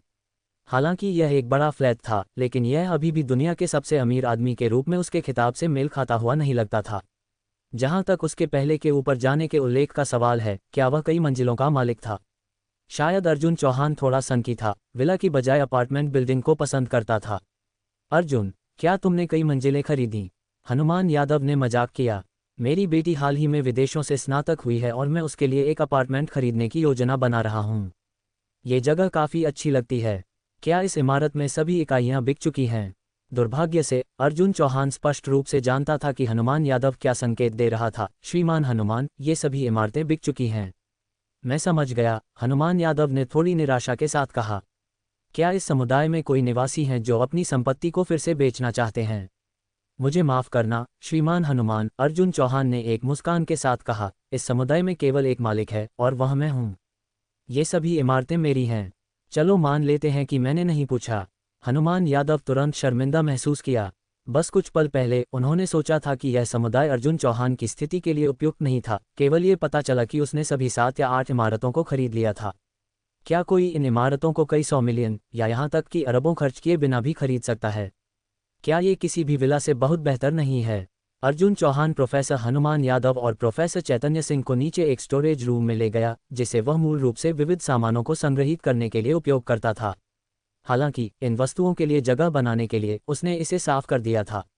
इस बार यूरोप से वह जो खजाने वापस लाया था वे यहाँ थे, सिवाय एक विमान वाहक के जिसे थोड़े समय में यहाँ नहीं ले जाया जा सकता था। कृपया अंदर आइए प्रोफेसरों। अर्जुन चौहान ने स्टोरेज रूम का दरवाजा खोला। अंदर विभिन्न आकारों के दर्जनों बक्से और मामले ढेर थे, जो कुछ हद तक अव्यवस्थित दिखाई दे रहे थे। अर्जुन, तुम्हारी आलोचना नहीं करनी है, प्रोफेसर चैतन्य सिंह ने संकट में कहा। तुम इन विविध सामानों के साथ सांस्कृतिक अवशेषों को कैसे संग्रहित कर सकते हो? वे बहुत कीमती वस्तुएं हैं। अगर उन पर खरोंच या टक्कर लगी तो ये राष्ट्र के लिए एक नुकसान होगा, हमारी सभ्यता के लिए एक नुकसान होगा। चैतन्य सिंह ने सोचा था कि इन 70 या 80 बक्सों में से अधिकांश विविध वस्तुओं से भरे हुए थे। प्रोफेसर चैतन्य, आपने गलत समझा है, अर्जुन चौहान ने समझाया। ये सभी खजाने हैं जिन्हें मैं यूरोप से वापस लाया हूँ। यहाँ ऐसे कोई विविध सामान संग्रहित नहीं हैं। ये सभी सांस्कृतिक अवशेष हैं। चैतन्य सिंह ने अविश्वसनीय रूप से पूछा। हाँ, कुल 88 टुकड़े हैं, अर्जुन चौहान ने जवाब दिया, लेकिन इनमें से केवल 10 हमारे भारत के हैं, बाकी अन्य देशों से हैं। तुम? प्रोफेसर चैतन्य सिंह ने एक पल के लिए हकलाया। क्या तुमने किसी के संग्रहालय को लूट लिया? वह अर्जुन चौहान ने कुछ शर्मिंदगी से कहा, मैं इतनी जल्दी में वापस आया कि सभी चीजें बिना लेबल के एक साथ ढेर हो गईं, और मुझे नहीं पता कि कौन सी भारत से हैं। कोई बात नहीं, चलो बस इसे एक ब्लाइंड बॉक्स खोलने की तरह मानते हैं। चैतन्य सिंह अपने विस्मय से उबर गए, और सांस्कृतिक अवशेषों के बक्से खोलने की संभावना किसी भी ब्लाइंड बॉक्स से कहीं अधिक रोमांचक थी। वह ये जानने के लिए इंतजार नहीं कर सकता था कि अर्जुन चौहान उसके लिए क्या आश्चर्य लाया था। पहले बक्से में एक लंबा, सुनहरा डंडा था, जो लगभग पूरी तरह से सोने से बना था, जिसके शीर्ष पर एक बड़ा लाल हीरा जड़ा हुआ था। इसकी लंबाई के साथ रहस्यमय स्क्रिप्ट उकेरी गई थी, और डंडा 1 मीटर से थोड़ा अधिक लंबा था, वजन में काफी पर्याप्त था। ये लगता है जैसे कि उसने एक नया महाद्वीप खोज लिया हो। प्रोफेसर चैतन्य सिंह ने लगभग उत्साह से सुनहरे डंडे के लिए हाथ बढ़ाया, लेकिन उसकी पेशेवर प्रवृत्ति ने तुरंत उसे रोक दिया। सावधानीपूर्वक देखभाल के साथ उसने अपनी जेब से दस्ताने और एक आवर्धक लेंस निकाला और इसकी बारीकी से जांच करना शुरू कर दिया। यह एक मिस्र के फिरौन का राजदंड लगता है। अर्जुन चौहान चैतन्य सिंह को अपने उत्साह को सख्ती से दबाते हुए महसूस कर सकता था। प्राचीन मिस्र में राजदंड स्थिति और शक्ति का प्रतीक था। चाहे वह एक राजा का राजदंड हो या एक देवता का, इसने सर्वोच्च गरिमा और अधिकार का प्रतिनिधित्व किया, लेकिन सभी में सबसे कीमती फिरौन का राजदंड था। मिस्रवासियों का मानना था कि यह मनुष्यों को दिया गया एक दिव्य अवशेष था। हालांकि फिरौन का राजदंड कई वर्षों से खो गया था, और पुरातत्वविदों द्वारा कई पिरामिडों और फिरौन के मकबरों की खोज के बावजूद राजदंड के ठिकाने का कभी भी पता नहीं लगाया गया था। भारत के साथ 4 महान प्राचीन सभ्यताओं में से एक के रूप में इस राजदंड का मूल्य शाही जैद सील से कम नहीं था। दोनों इतिहास में एक समान कद रखते थे। हाँ प्रोफेसर चैतन्य, ये फिरौन का राजदंड है, अर्जुन चौहान ने कहा। वास्तव में फिरौन के पिरामिड को खोदने से पहले कब्र लुटेरे पहले ही दफन कक्ष में प्रवेश कर चुके थे और खजानों का एक बैच चुरा लिया था, जिसमें ये राजदंड भी शामिल था। किंवदंती के अनुसार फिरौन के पिरामिड के भीतर छोड़ा गया अभिशाप लुटेरों को उनके भागने के तुरंत बाद मारा, जिससे उनकी असामयिक मौत हो गई, और फिरौन का राजदंड बाद में बिना किसी निशान के गायब हो गया। ये विवरण अर्जुन चौहान को एलेग्रा द्वारा सुनाए गए थे। यह अद्भुत है, 1000 साल से खोया हुआ खजाना आज फिर से प्रकट हो गया है, प्रोफेसर चैतन्य ने प्रशंसा को नियंत्रित करने में असमर्थ होकर कहा। मुझे विश्वास नहीं हो रहा है कि किसी ने इसे खोजने में कामयाबी हासिल की। नीलामी का अनुमान क्या है? एक खगोलीय आंकड़ा। महंगा नहीं, बस 1.2 अरब यूरो। 1.2 अरब। दोनों बुजुर्ग प्रोफेसरों ने लगभग खून खांस दिया। 1.2 अरब यूरो, महंगा नहीं। कौन इस तरह बात करता है? पहले ब्लाइंड बॉक्स ने चैतन्य सिंह को एक अविश्वसनीय आश्चर्य दिया, और इसने उसे अन्य बक्सों की सामग्री के बारे में और भी अधिक उत्सुक बना दिया।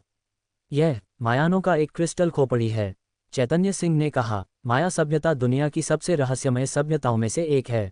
हालांकि 4 महान सभ्यताओं में से एक नहीं है, लेकिन जंगल सभ्यता ने नवपाषाण युग के दौरान खगोल विज्ञान, गणित और अन्य क्षेत्रों में लंबे समय तक महान उपलब्धियां हासिल की थीं।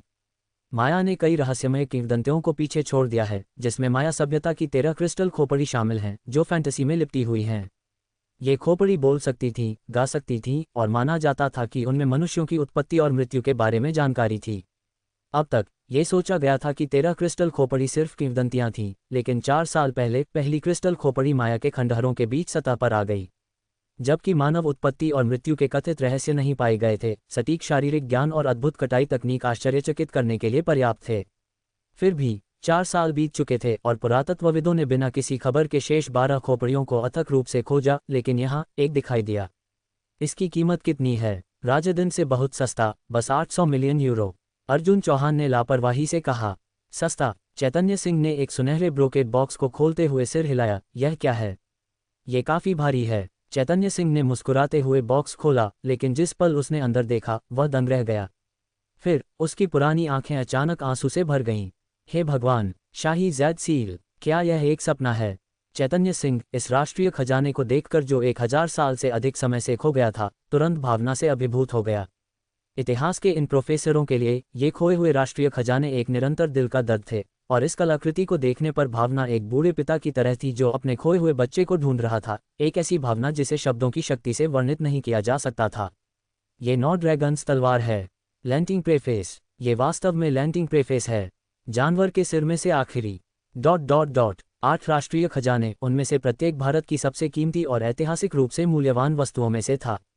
अंत की ओर चैतन्य सिंह अब उन अवशेषों को उठाने से भी डर रहा था। उसे डर था कि वह लापरवाही से उनमें से किसी एक को जमीन पर गिरा सकता है। इन वस्तुओं को एक संग्रहालय में रखा जाना चाहिए ताकि यान और हुआन के हर वंशज आकर उनकी प्रशंसा कर सकें, चैतन्य सिंह ने उत्साह से कहा।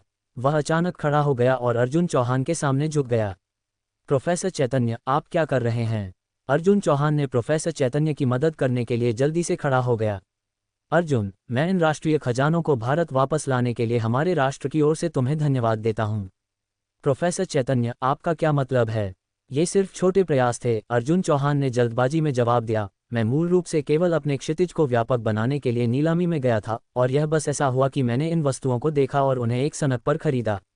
तुम्हें इतना औपचारिक होने की जरूरत नहीं है। एक सनक पर खरीदा। अर्जुन चौहान के शब्दों से चैतन्य सिंह अम्यूज्ड हो गया। इनमें से कोई भी वस्तु अगर बाहर निकाली जाती तो 1 अरब से अधिक के लायक होती, और इन भारतीय अवशेषों का संयुक्त मूल्य शायद दर्जनों अरब यूरो तक होता। क्या तुम इसे एक सनक पर खरीदना कहते हो? अर्जुन, उस नीलामी में कितनी वस्तुएं बेची गईं? प्रोफेसर हनुमान ने उत्सुकता से पूछा। चूंकि अर्जुन चौहान अकेले 80 से अधिक खजाने वापस लाया था, कुल मिलाकर काफी चौंकाने वाला होना चाहिए, है ना? 100 और कुछ, मुझे लगता है, अर्जुन चौहान ने कहा। मैंने बस जो भी वस्तुएं अच्छी लगती थीं, व्यवहारिक लगती थीं या कुछ महत्व रखती थीं, उन्हें खरीद लिया। क्या तुम निश्चित हो कि तुम एक नीलामी में भाग लेने गए थे? चैतन्य सिंह और हनुमान यादव ने एक दूसरे को देखा। यह उल्लेख नहीं करना कि अर्जुन चौहान ने अकेले 100 कुछ में से लगभग 90 वस्तुएं खरीदी। यह एक नीलामी थी जहां हर कोई अच्छी तरह से तैयार था, विशेष रूप से कुछ नीलाम की गई वस्तुओं को लक्षित कर रहा था। और अर्जुन चौहान के लिए ऐसा लगता था कि उसने बस वही खरीदा जो उसकी नज़र में आया, जैसे एक बाजार में खरीदारी करना। यहाँ तक कि एक बाजार में लोग कीमतों पर मोलभाव कर सकते हैं, क्या वह एक नीलामी में भी मोलभाव कर सकता था? अर्जुन, मुझे ऐसा क्यों लगता है कि तुम्हारी विदेश यात्रा एक नीलामी में भाग लेने के लिए उतनी नहीं थी जितनी कि किराने की खरीदारी करने के लिए थी। तुमने बस जो कुछ भी देखा उसे खरीद लिया, हनुमान यादव ने निराशा में कहा।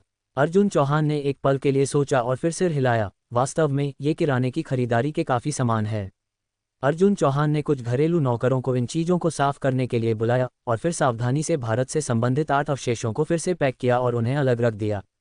अर्जुन, मैं इस बारे में जल्द से जल्द राष्ट्रीय सांस्कृतिक अवशेष ब्यूरो को रिपोर्ट करूंगा, चैतन्य सिंह ने कहा। हालांकि ये वस्तुएं काफ़ी महत्वपूर्ण हैं और उन्हें एक बहुत ही विशेष स्थल की आवश्यकता है, और मुझे डर है कि जयपुरा शहर में ऐतिहासिक सांस्कृतिक संग्रहालय में उन्हें संग्रहित करने के लिए जगह नहीं हो सकती है। मुझे उन्हें राजधानी में संग्रहालय में भेजने के लिए आवेदन करने की आवश्यकता हो सकती है। राजधानी भेजा गया। अर्जुन चौहान कुछ हद तक अनिच्छुक था। हालांकि कोई अंतर नहीं था, क्योंकि यह अभी भी भारत के भीतर था। ये वस्तुएं आखिरकार खुद उसके द्वारा खरीदी गई थीं और वह उन्हें जयपुरा शहर में रहना पसंद करेगा। वास्तव में चैतन्य सिंह भी बहुत उम्मीद करता था कि ये वस्तुएं जयपुरा शहर में रह सकती हैं, लेकिन अगर ऐसा वास्तव में होता तो इसका मतलब स्थल का विस्तार करने के लिए धन के लिए याचिका करना होगा, जो कोई आसान मामला नहीं था। चैतन्य सिंह ने अर्जुन चौहान के साथ कठिनाइयों को साझा किया। अर्जुन चौहान थोड़ा मुस्कुराया। तो ये सिर्फ धन का मामला है ना? मैं एक और दान कैसे करूं?